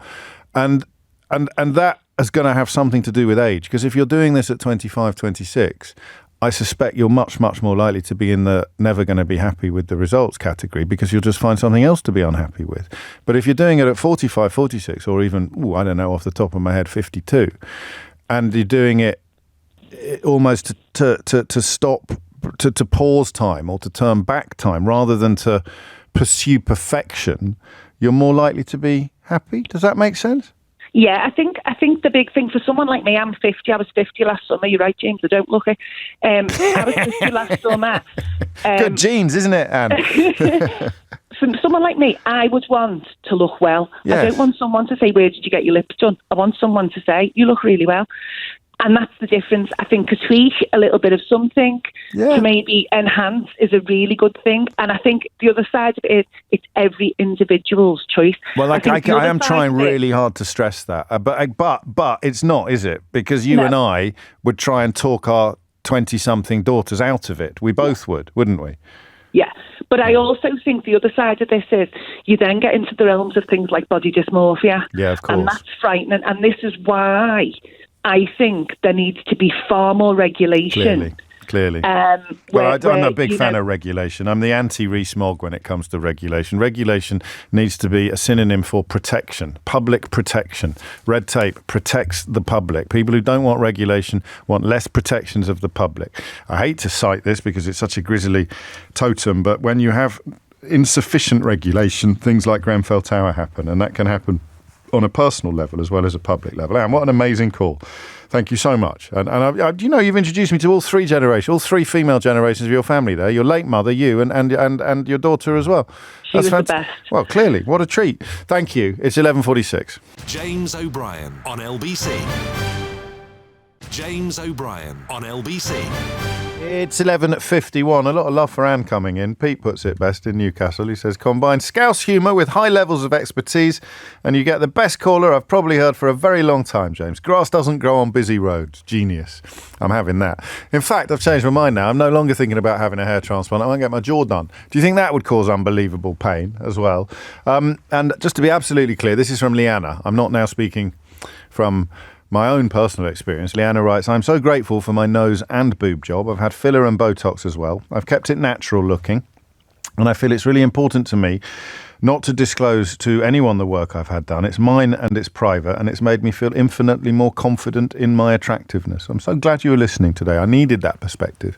No one's actually rung in with it. I don't know what that means psychologically, I certainly wouldn't want to arrive at the conclusion that most people regret it, because I suspect most people don't. But I wonder whether most people don't actually like to talk about it. I remember when a young woman at university had her boobs done and told absolutely everybody. And it was odd, but she was absolutely over the moon with the results and couldn't. I guess you couldn't get away with it. If I had a hair transplant now, I couldn't just come to work tomorrow. So anyway, so there we were. So go 345 606, and you're watching the clip back, and you go, "That's a bit odd. Something's changed about James." So you send me a WhatsApp to 0345 606 0976. James, have you had a hair transplant? No, I don't know what you're talking about. What do you mean about? Do I look like the kind of person that would have hair? So maybe you don't, unless you're having the. So we only notice the really visible stuff. So we really only noticed there was a terrible phase trout pout that did the rounds a while ago. You're going to notice that. And you'd probably notice if you were living with someone. But even if you might so the really good stuff is the stuff that is almost like turning you into soft focus, just slightly softening. Anyway, it's been an education. Alex is in Aldershot. Alex, what made you pick up the phone? Hi, James. Hello. I'm a dentist, and I just wanted to say one thing about the fillers and Botox that would be worth for people to consider if they want to have treatments like that done. Yes. Is that when we put Botox in a muscle, obviously the muscle will get paralyzed. When we don't use a muscle, that muscle shrinks. Yes. When the muscle shrinks, we have to then use fillers to fill the space of the muscle. Oh, Lordy. And then once we use fillers, then we need to have a discussion with the doctor. What if I change my mind? How easy is this to reverse? How will my skin respond to not using it? Is it going to go back to the way it was? What is my skin type? Also, I would definitely consider an advice. And then, of course, it can help, but just ask those questions. Know your skin type, know your connective tissue. And also, if you want to get treatment like that, of course, it's very important to sleep because none of those things matter if we don't sleep enough. It's a very vital part of our health and skin's health. I took an unexpected turn there. I'm not disputing what you're saying. Sleeping is wonderful and very, very important. But yeah, and yes, and in fact, I think there's a story in the newspaper today about the impact that poor sleep can have upon the aging process itself. So to be clear, you administer Botox for dental reasons or for cosmetic reasons? I've been on the course, but I personally I chose not to. Right now, anyway. So you could do it, but you don't ever need Botox in order to have your teeth treated, do you? Unless I've missed the point a bit. Well, you know, that there are indications where you could potentially get Botox, so it helps with grinding or with the very, very strong... that's what I'm asking. No, I didn't know. It never occurred to me. So that's what you learnt on the course, is what you're telling me now, but you haven't actually gone down the path of administering it yourself. Can I ask you a slightly odd question? You know, I'm just thinking about what you said about the filler becoming almost like a sort of, well, literally a filler. So your muscles shrink because of the Botox, and then you have to fill it up with filler. When you see some famous people on the telly, and they, can I put this delicately? You can see. Their faces seem to have grown. They don't. It's not just that they've become less wrinkled or less expressive, but their faces seem to have become a bit too big for their shoulders sometimes. Is that likely to be a consequence of what you're describing?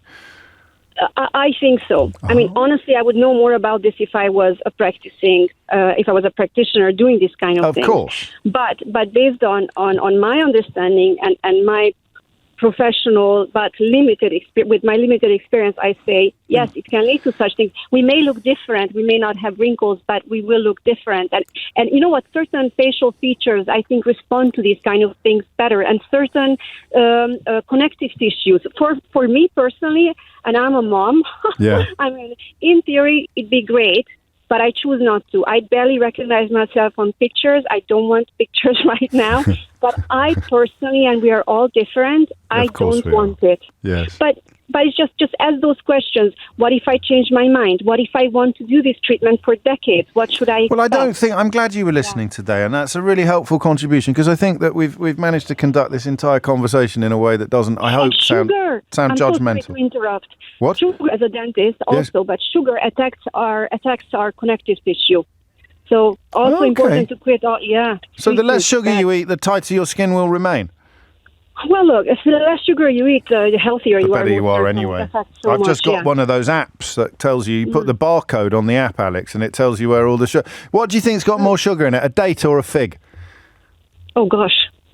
Date. Wrong. Oh, no, right, sorry. Yeah, 7 times. Right? How much... This is the most Alan Partridge thing I've ever done.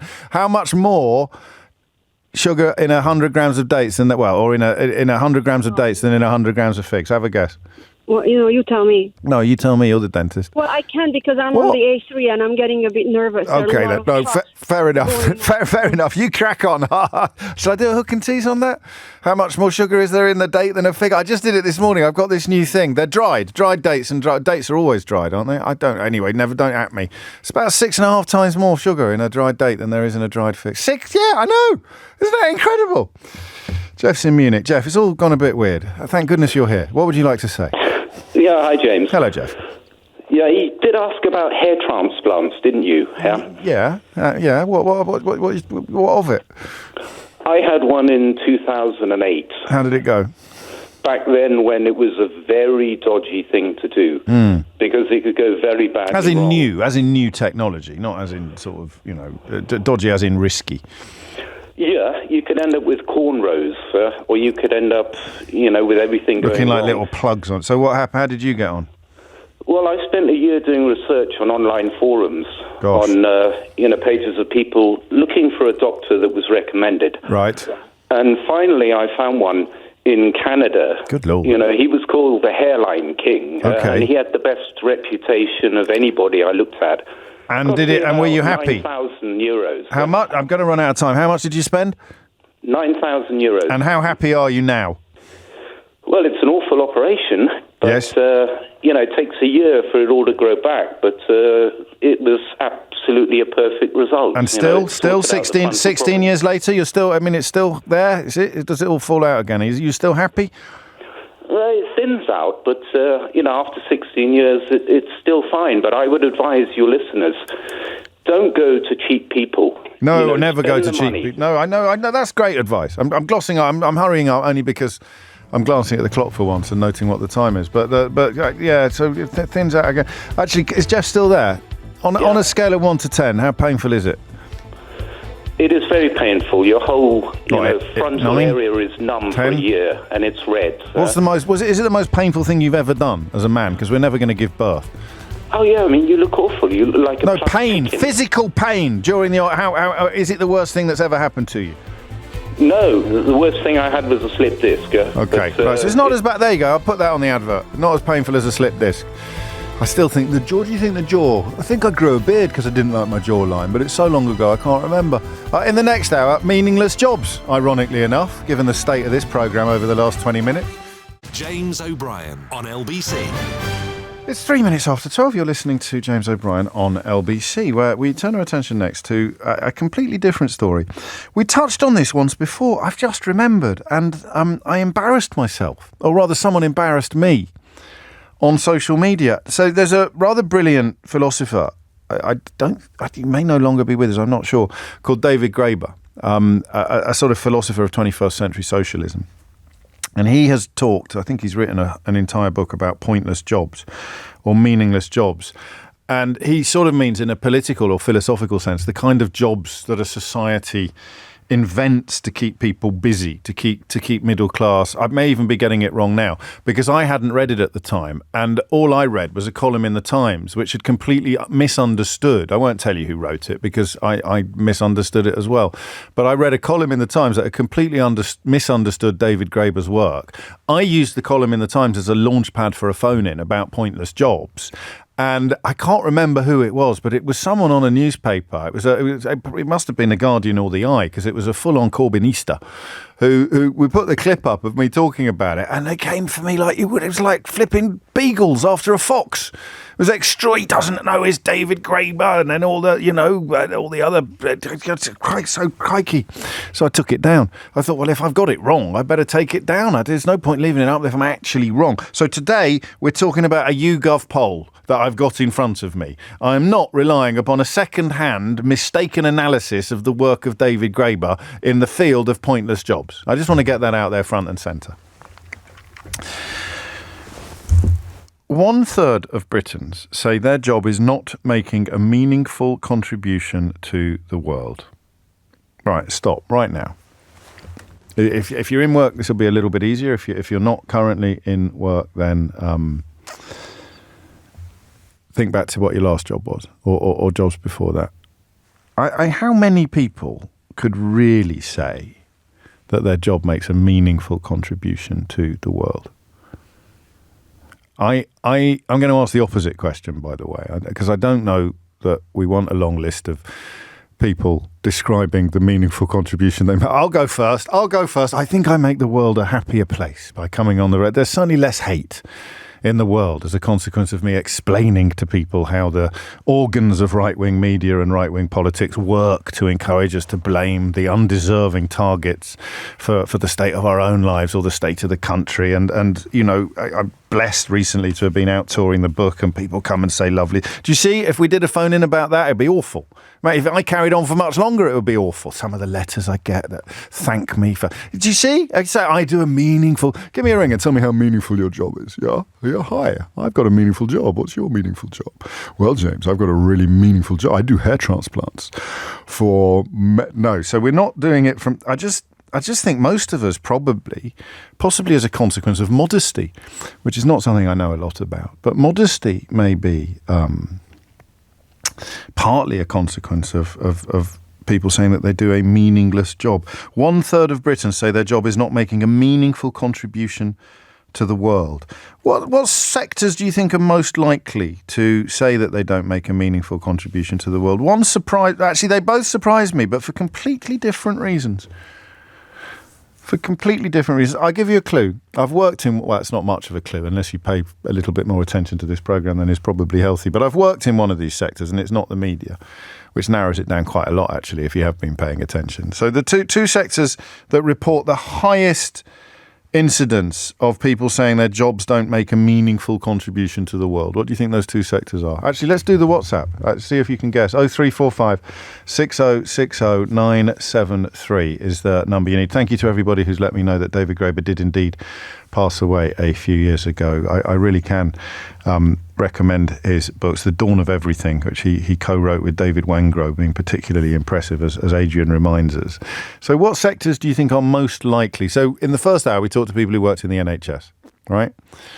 I think you'd be bonkers if you worked for the NHS and didn't think you made a meaningful contribution to the world.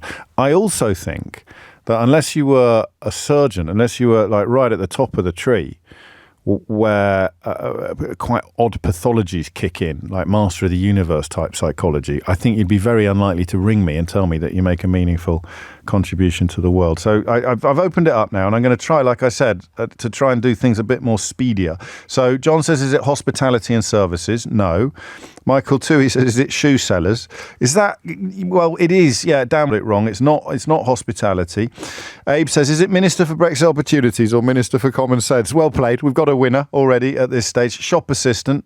No, publicans, you're joking. I don't think any publican on the planet would think that they didn't make a meaningful difference to the world. So yeah, loads of you are going for retail. None of you are going for the other one, which kind of proves my point. Retail and customer services. Retail, is it retail? It must be retail. I don't think we have lift attendants anymore, Jane, to be honest with you, unless you're in an extremely posh place. And then one person, I don't know whether from personal experience or not, suggested insurance. Right, hold your horses. Stop sending them in now, because I get bombarded. Do we keep a number on them, Keith? Do we get a tally? Are we just breaking all sorts of records at the moment by using WhatsApp in such a constructive and creative way? It's making my job more meaningful by the minute. So I can see why you think that about retail. I would disagree. I know this sounds odd, but if you kit someone out in a beautiful suit, I suppose it depends what kind of retail you're doing. But, you know, without retail, we wouldn't have food, never mind clothes, everything else that you buy essentials. So how can that not be making a meaningful contribution to the world? We'll look into this. Because the second one was finance, which nobody got. One person mentioned insurance, and there's Z's come in very late at 10 past 12, so just in the last 20 seconds. Z's come in with finance, which I am really surprised by. It makes me think of Gary Stevenson, who was a guest on Full Disclosure a couple of weeks ago and has an extraordinary book out now called The Trading Game, which is subtitled A Confession. And it sort of talks about the moral vacuum at the heart of the city. And that's at the high end of the city. That's the Goldman Sachs characters. That's the people making more money than most of us can ever dream of. And he describes a moral bankruptcy. It's more than a bankruptcy. It's an absence. He describes an absence of meaning at the heart of his existence that took him to some dark places, about which he writes quite beautifully. So perhaps I shouldn't have been surprised. But I thought that when you realise how meaningless it is, you do a Gary Stevenson. I hadn't considered that loads of people who are still doing it are well aware of how meaningless it is, but they're stuck, because this is where Jeremy Hunt got himself in hot water the other day. Even if you're earning £5 million a year, you can't stop earning £5 million a year if you're spending £4.5 million a year. Do you see what I mean? If your outgoings are £4.5 million a year, if you start earning £2 million a year, your life is going to be turned upside down. Nobody's going to feel sorry for you, but your life is going to be turned upside down. So I'm not sure there is such a thing. I'd have thought that the meaningless jobs, I don't want to upset anybody here, but I'd have thought that the meaningless jobs were a bit closer to the ones that David Graeber identified, where you're looking at media, marketing, advertising, PR, forms of sales. At the top of the list, you've got medical and health services. At the bottom of the list, you've got retail and financial services. Hospitality and leisure is only just a couple of notches above financial services. This surprises me. So things you'd absolutely expect to be up there are health and education, right? And indeed they are. Quite a few people tell me, I'm a lorry driver, James, and your job's not meaningless. You come fourth. Transportation and distribution would be lost without that. Other comes third. Make of that what you will. IT and telecoms comes fifth. And then in declining order, you've got media, marketing, advertising. You've got construction, manufacturing, hospitality and leisure, financial services, and retail comes last. I want to know who has had, and we're not, I mean, we've taken this quite seriously up until this point, but you can relax now. We're not taking it seriously anymore. Unless you want to ring in and talk about the difference between doing a meaningless job and a meaningful job. Oh, that's a good one from Ross. People who work for right-wing think tanks or secretly funded lobby groups, as we prefer. Well, they're not meaningless jobs. They bring great meaning to the world. People who work in secretly funded lobby groups masquerading as think tanks, Ross, actually get people like Liz Truss into Downing Street, where she can do all the wonderful things that she did for this country and to our economy that we all so fondly remember. Who's done? And if you're still doing it now, that's fine. But who can tell me about the most meaningless job imaginable? Like a job of such inexpressible meaninglessness that the rest of us will struggle to believe it. Well, the job I'll tell you what. There's two ways into this.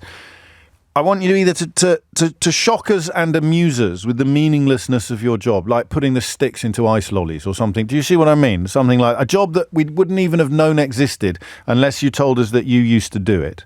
0345 6060973. Or a job that you really did find soul-destroying. Because some of these jobs, I think, would be quite zen, wouldn't they?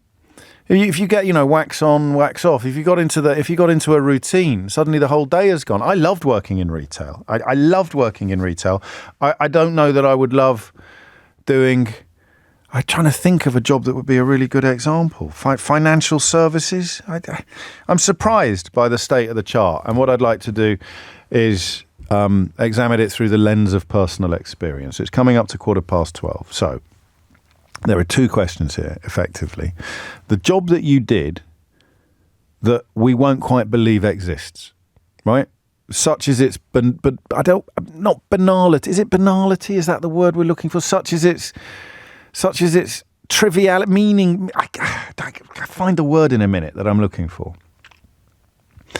Drilling the holes in polos, suggests James in Keighley. That's not helpful. But yes, that oh my God, of course someone has to do that. And it's never occurred to me before that it might have been you. So that job there that is of such extraordinary monotony or dullness that you can't quite believe somebody has to do it. But you did. 0345 6060973, right? But then, on a slightly but not very more serious note, the job that really did destroy your soul. And this could be because of a million things. I'll tell you what mine was. And this ties in with financial services. So I got a job after fluffing my first year at university. I had to repeat the second year and pay my own fees. So I had to get a job. And I got a job selling advertising on a very early incarnation of what would sort of become the internet. So it was like an online Yellow Pages. And my job was to ring up businesses using the real Yellow Pages, actually, was to ring up businesses overseas and tell them about this amazing new computerized directory for business-to-business services that I could offer you the chance to be in. Now, I know what you're thinking already. I really do know what you're thinking, not because I'm psychic, but because now that I'm 52, it's blooming obvious. You're thinking, that sounds like a scam. And you'd be absolutely right. I didn't know it was a scam for the first 2 months I was there. And I was really, really good at it. And I sold loads and I was on big commission. I was making so much money in that 2 months of my life. I was toying with the idea of not going back to university. And then I realised it was a scam and I lasted another week. I'd love to say that I had a kind of moral awakening. And I think perhaps I did. But it wasn't an explicit moral awakening. Once I knew it was a scam, once I knew that the only people really who had ever looked at this online business directory would be the people that had bought advertising on the online business directory, the idea that it was going to be making its way into the offices of countless potential clients was hokum. One of the people that had been there a long time told me in the pub, I think that I was doing so well, they were irritated with me and they wanted to rip away my naivety. And I went back to work the following Monday and went through all of the motions and didn't sell a single contract. So I think the same thing happens here, you know. with the time we spend together every day.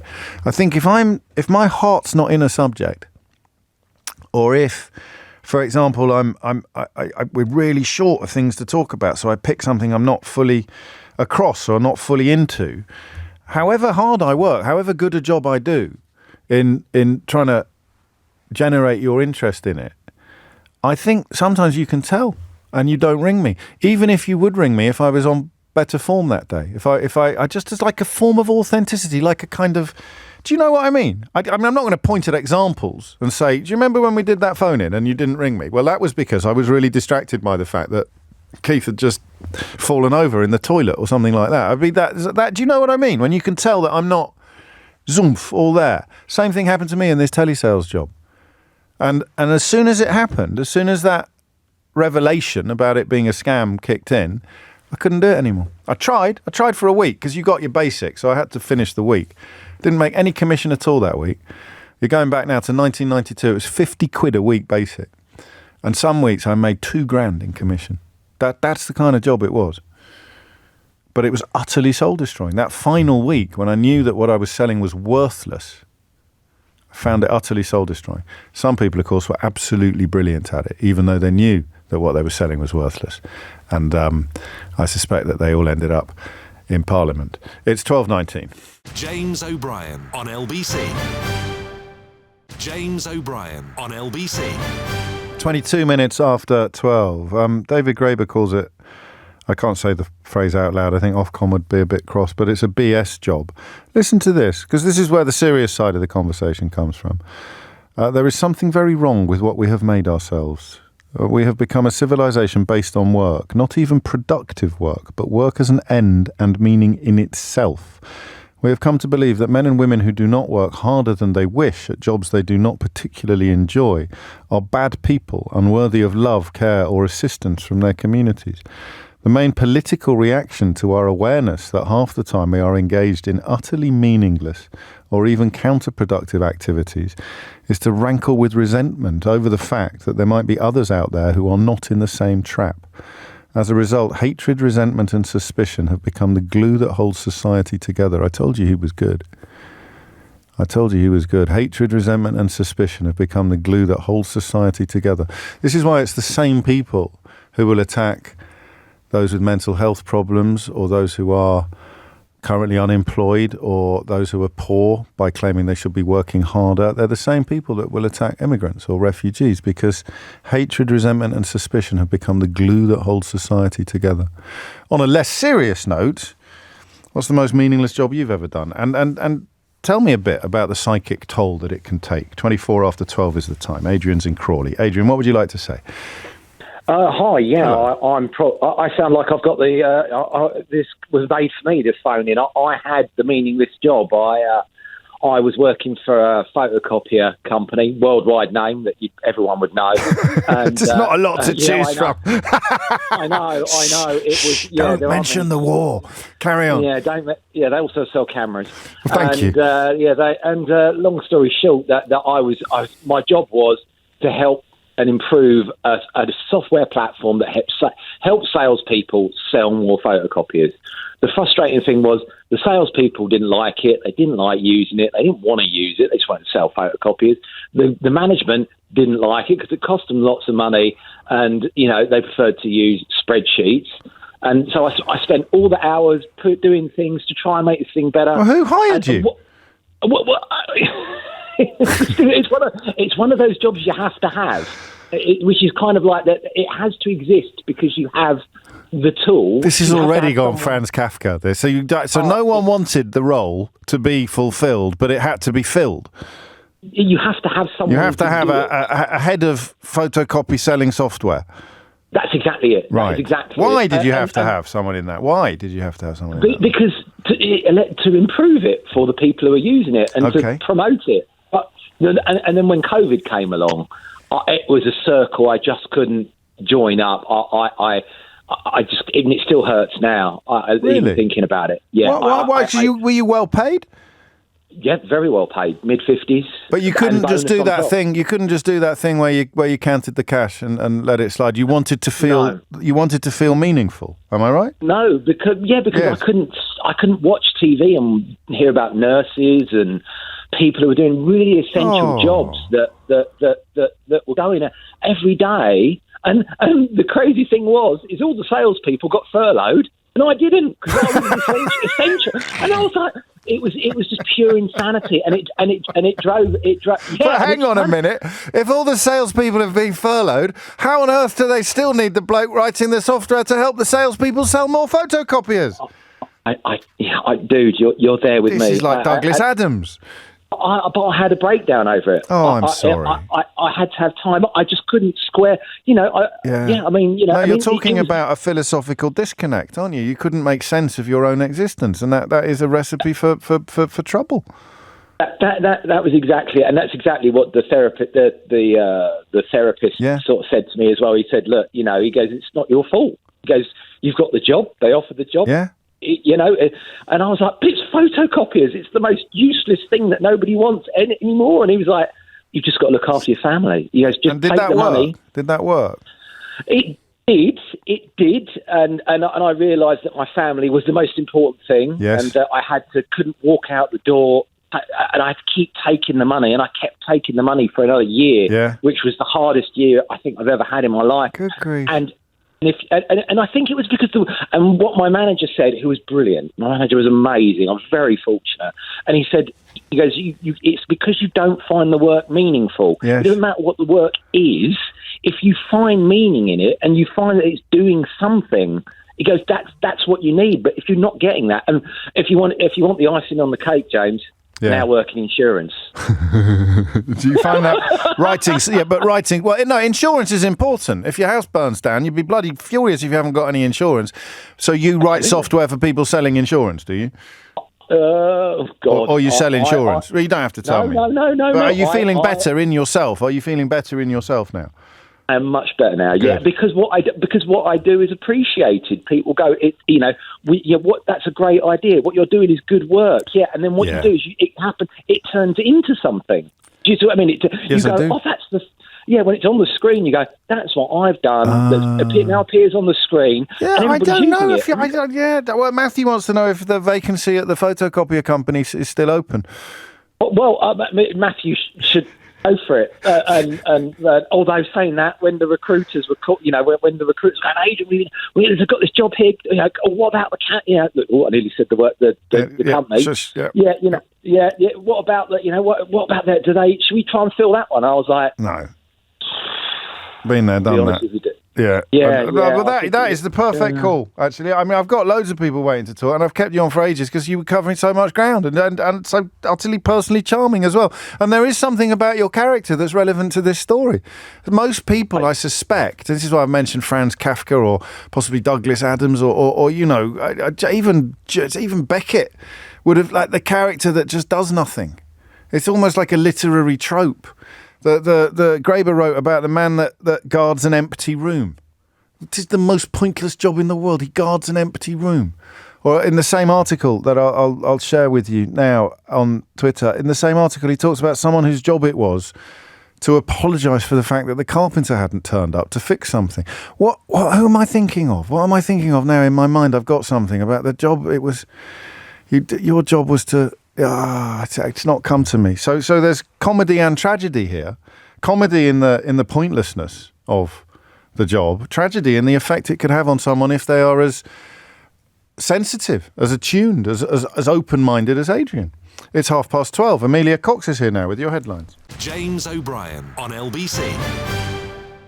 James O'Brien on LBC. 12:33. James, I don't think there are any meaningless jobs. In this society, everything we do has an effect on something else and supports another aspect of society. It's a different meaning of meaningless, though. But Andy goes on, that said, I used to canvass door to door persuading people to get quotes for new fascias and guttering. That was soul-destroying. Now, I don't know whether you've spelt soul wrong on purpose or not, because that's a really good pun. You're a door-to-door salesman. It's soul-destroying. Yeah? Like...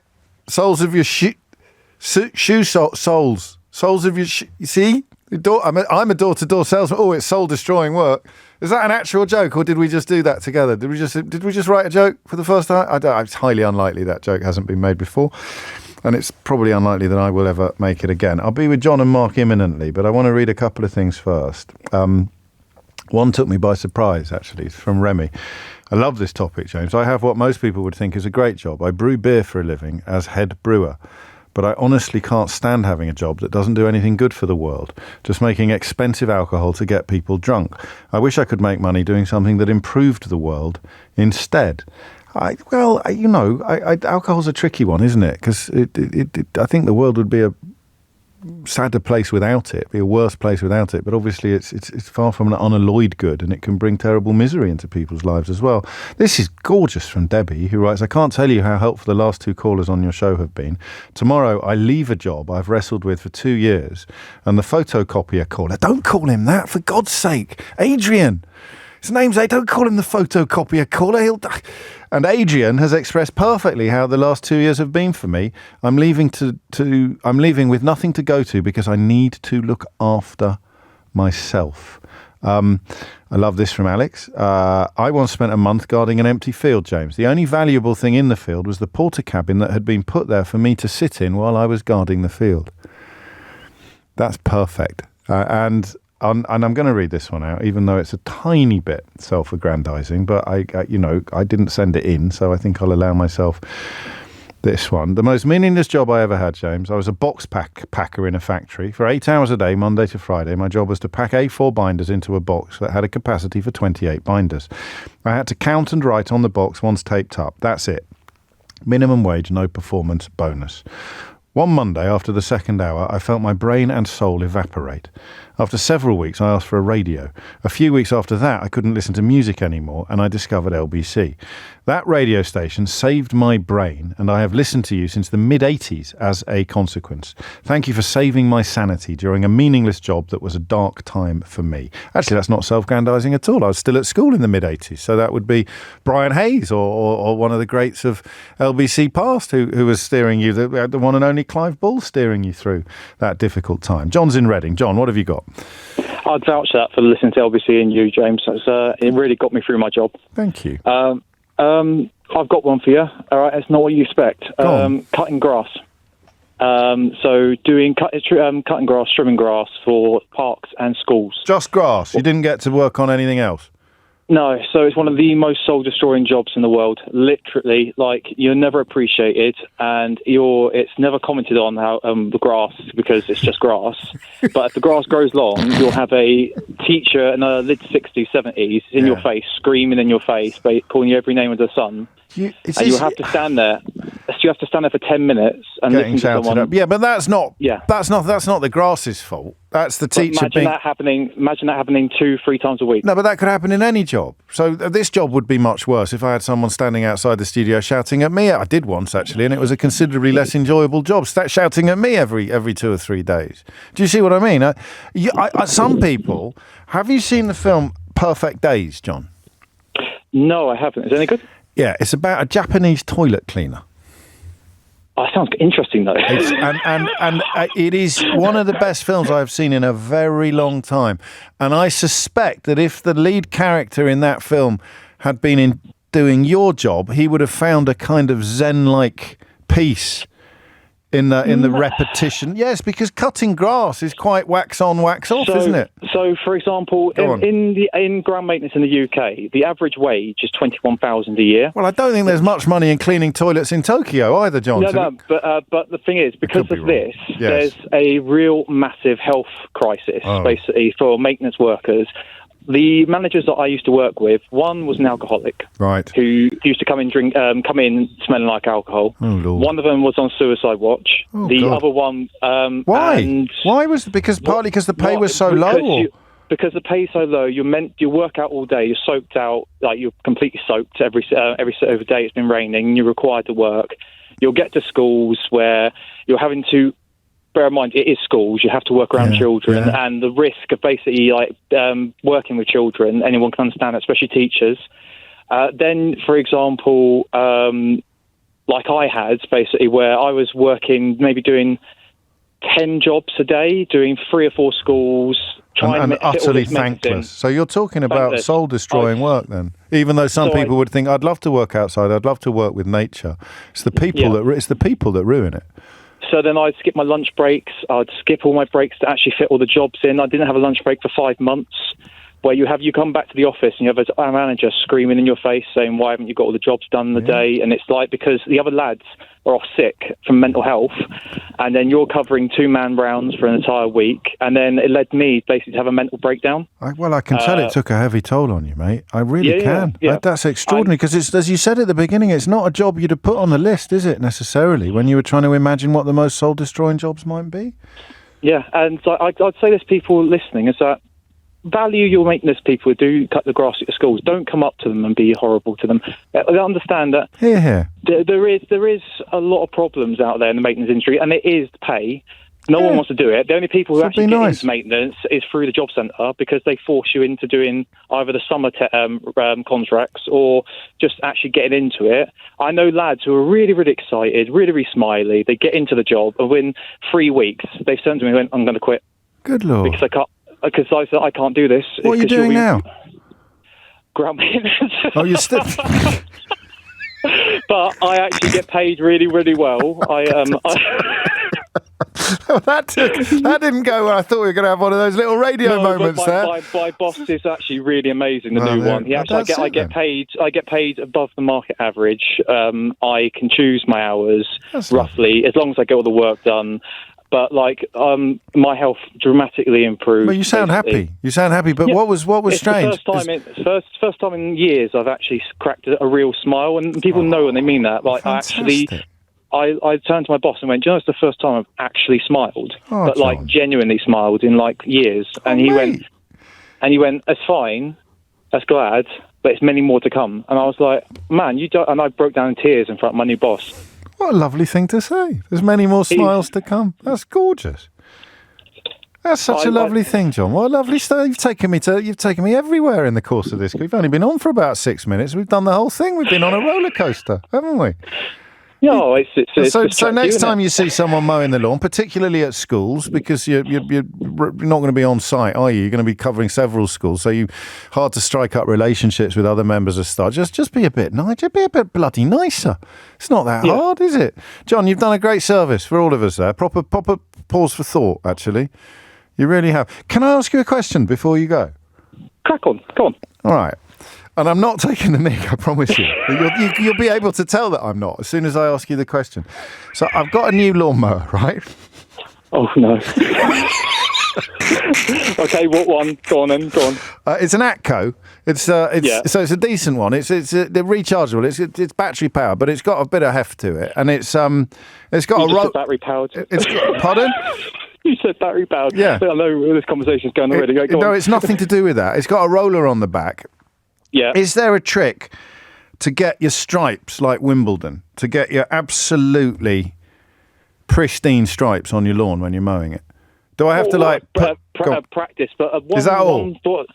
Or that's a really weird tip that I learned from someone, is look at the actual line at the far end. Don't look at your line at the ground. Look at the far end. Right. And pick your point, and then you'll naturally go towards that point. Because if you look at the ground, you're going to wobble with the ground. There you go, you see? Yeah, like you're a drunk. Yeah. But yeah, well, if you want to add that's what I want. I'm focusing on the end of the garden, not the beginning of the garden. Do you know something interesting for you, James? Yeah, go on. An interesting fact, right? Yeah? You like facts, right? I'm here for this all day long. Do you know the UK is the only country in the world that actually has striped lawns? No, I didn't know that. Because the entire European market is based upon the concept of actually mulching grass. Right. We're the only country in the world that actually has striped lawns. And I went to a convention, he went, yeah, we're the only country in the world that actually have lawnmowers built with rollers. But what you can still mulch? Oh, you mean they leave the grass on the lawn in other countries? So what you're talking about right now, so the roller on the back, they don't have rollers. No, but why not? Because they don't need to. They literally go, well, there's no point of having stripes. But I can mulch it's just never caught on. There's never been any. So, but by mulch, you mean you leave the grass cuttings on the lawn, or you collect them? Apologies. I understand what I misunderstood. I miscommunicated that. That's so right. basically, what I mean is when you have the finished product at the end. Yeah. In UK, you have a roller on the back, and Correct. you see stripes back and forth, dark white. But dark just white. because we want Europe, to, they don't care. Yeah. Just in Europe, basically, it's literally they'll go over without a roller, they'll cut it all up and smash it to the ground, and it'll just look like it's just been cut. Well, bloody heathens, aren't they? Hey, you can't. Bloody Europeans, glad we left, eh?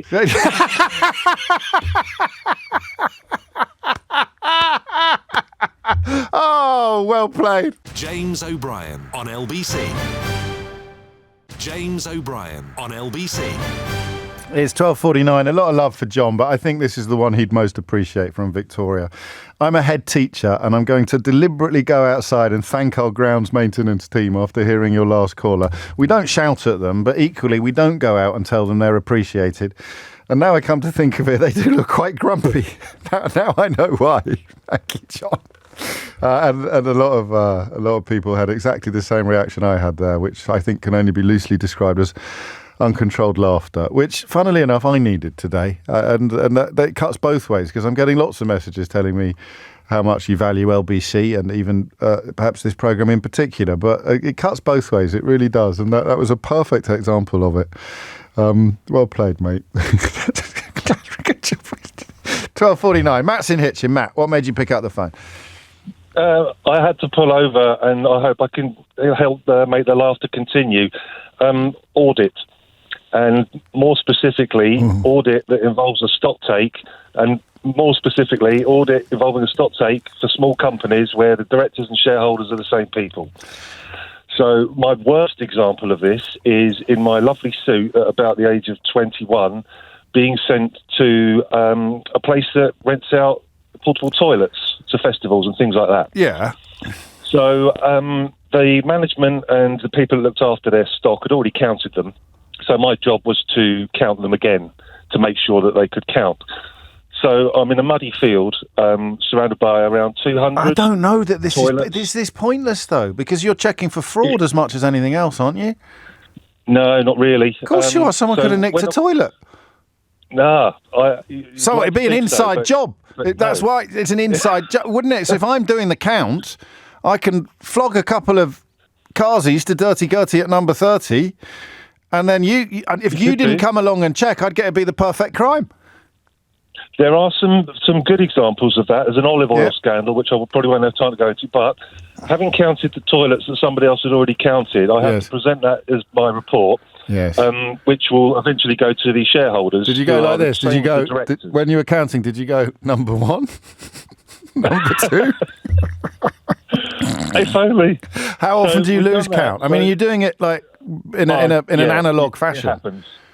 It's better than washers and cables. Cables were quite disheartening. So you've got quite an array. I mean, you just count anything. Meat. My favourite one was gold in Hatton Garden. That was a good one. Yes. Because I got to count gold. But other than that, so a lot of people are reminding us. Here's an interesting thing, Matt. A lot of people are reminding us that it doesn't matter if you've got a really boring job, if you're working with people you get on with. But all of the calls we've had today have been solitary jobs, haven't they, really? Yeah. That's the point. Yeah. That's the point. I think standing there, because, and you work with suits, but I had a lovely, nice new suit, nice shoes. I didn't think for a second that I'd be standing up to my shins in whatever, counting toilets. Does it help you sleep? It was awful. No, it didn't, funnily enough. Static caravans, they helped me sleep. And did it? You got out. I did, yeah. But, the static caravans, because I got tired walking around counting them, so that was one way to get off to sleep.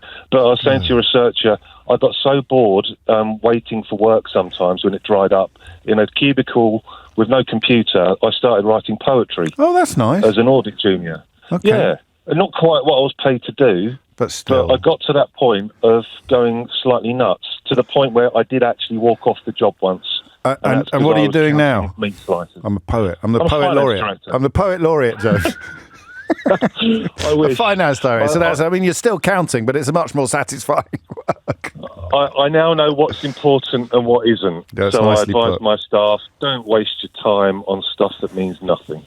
Beautifully put. Although I still stand by the necessity of checking for fraud. If you're doing a stock take, there are reasons why. I once did a stock take in the shoe stock room at River Island in Worcester, and I was so hungover, I built an igloo out of shoe boxes and had a sleep and just filled in random numbers on the stock take form, and it was not long before leaving. So think about the damage that I've handed down through the generations of shop assistants at River Island in Worcester. There may well still be a pair of pink kickers that theoretically exist, but actually I marked them as existing when they didn't, and some poor later incarnation of me is going to have got it in the neck for not being able to find the pink kickers that I insisted. I missed a joke there, which my Scottish listeners have pointed out, and can't really do jokes in retrospect, but when I was talking about the toilets being stolen, I should have said it was my Scottish listeners, I suspect, have picked up on this one. I should have said it was an inside jobby, not an inside job. If you don't understand that, get a Scottish friend to translate. Mark's in Wolverhampton. Mark, what would you like to say? I nearly said question or answer then, because I'm in a mystery hour mood now. I've been laughing so much. I know, but I've been laughing so much. I've got the mystery hour mood upon me. Mark, what would you like to say? I would like to tell you about when I was at uni many moons ago and got a summer job at an ice cream factory in Gloucester. Fantastic. And my job was to put pieces of sellotape onto 4 packs of cornettos as they went past. On the box, not on the. On the box. Yeah. We weren't trusted to put them in the box. They were already in the box. Our job was just to put the sellotape onto the cardboard as they slid past for 8 weeks. Now, I suspect that production line work is, like a few of our messages have mentioned, it's one of those things where you can actually build up a bit of camaraderie with other people, so it's not as boring. You'd think. Oh. But I managed to have one of my biggest will the earth open up and swallow me moments on my very first day, as I'm standing opposite the guy I'm going to be standing opposite for the next 8 weeks. And I say to him, did you have the same pain in the arse of a nurse for your medical? And he turned around and said, yeah, it's my mum. Oh, okay. So, I mean... So let's just say the relationship wasn't that great. How long did you last? I lasted the 8 weeks. I needed the money. So summer holiday job kind of thing. And did you get all the cornettos you could eat, or was it one of those sort of jobs? No, because they came out and they're frozen with nitrogen, so they're absolutely solid. But what you can do is, if you get a cornetto, you can smash the end off on the metal bit of the production facility, and you can eat the chocolate at the end. I mean, that's a lot of trouble to go to for the sake of a chocolate nib, but after 8 weeks, I suppose you'd just be glad of the distraction. I don't know if it's as meaningless as some of the other jobs that we've heard, but it's certainly up there. I'd lost my favourite because my WhatsApp. Is there anything we can do about that? I know what you're going to say. I should have put it in the other thing where I can save them and read them out later. But someone was a match tester. If you're the match tester, you've got 3 minutes to send me that message again so that I can read it out properly. Otherwise, I'll do it from memory. All right. So this is a message for the former match tester. Boom, boom, boom. Have you got it? Have you got the? Yes, here we go. This is sensational from Kieran. How did you do that? Can we search stuff on? Oh, no one tells me anything. Hi, James. The most meaningless job I ever had was a match tester. I had to strike a match for every 500 matches produced. Money was good, which was the only thing keeping me there.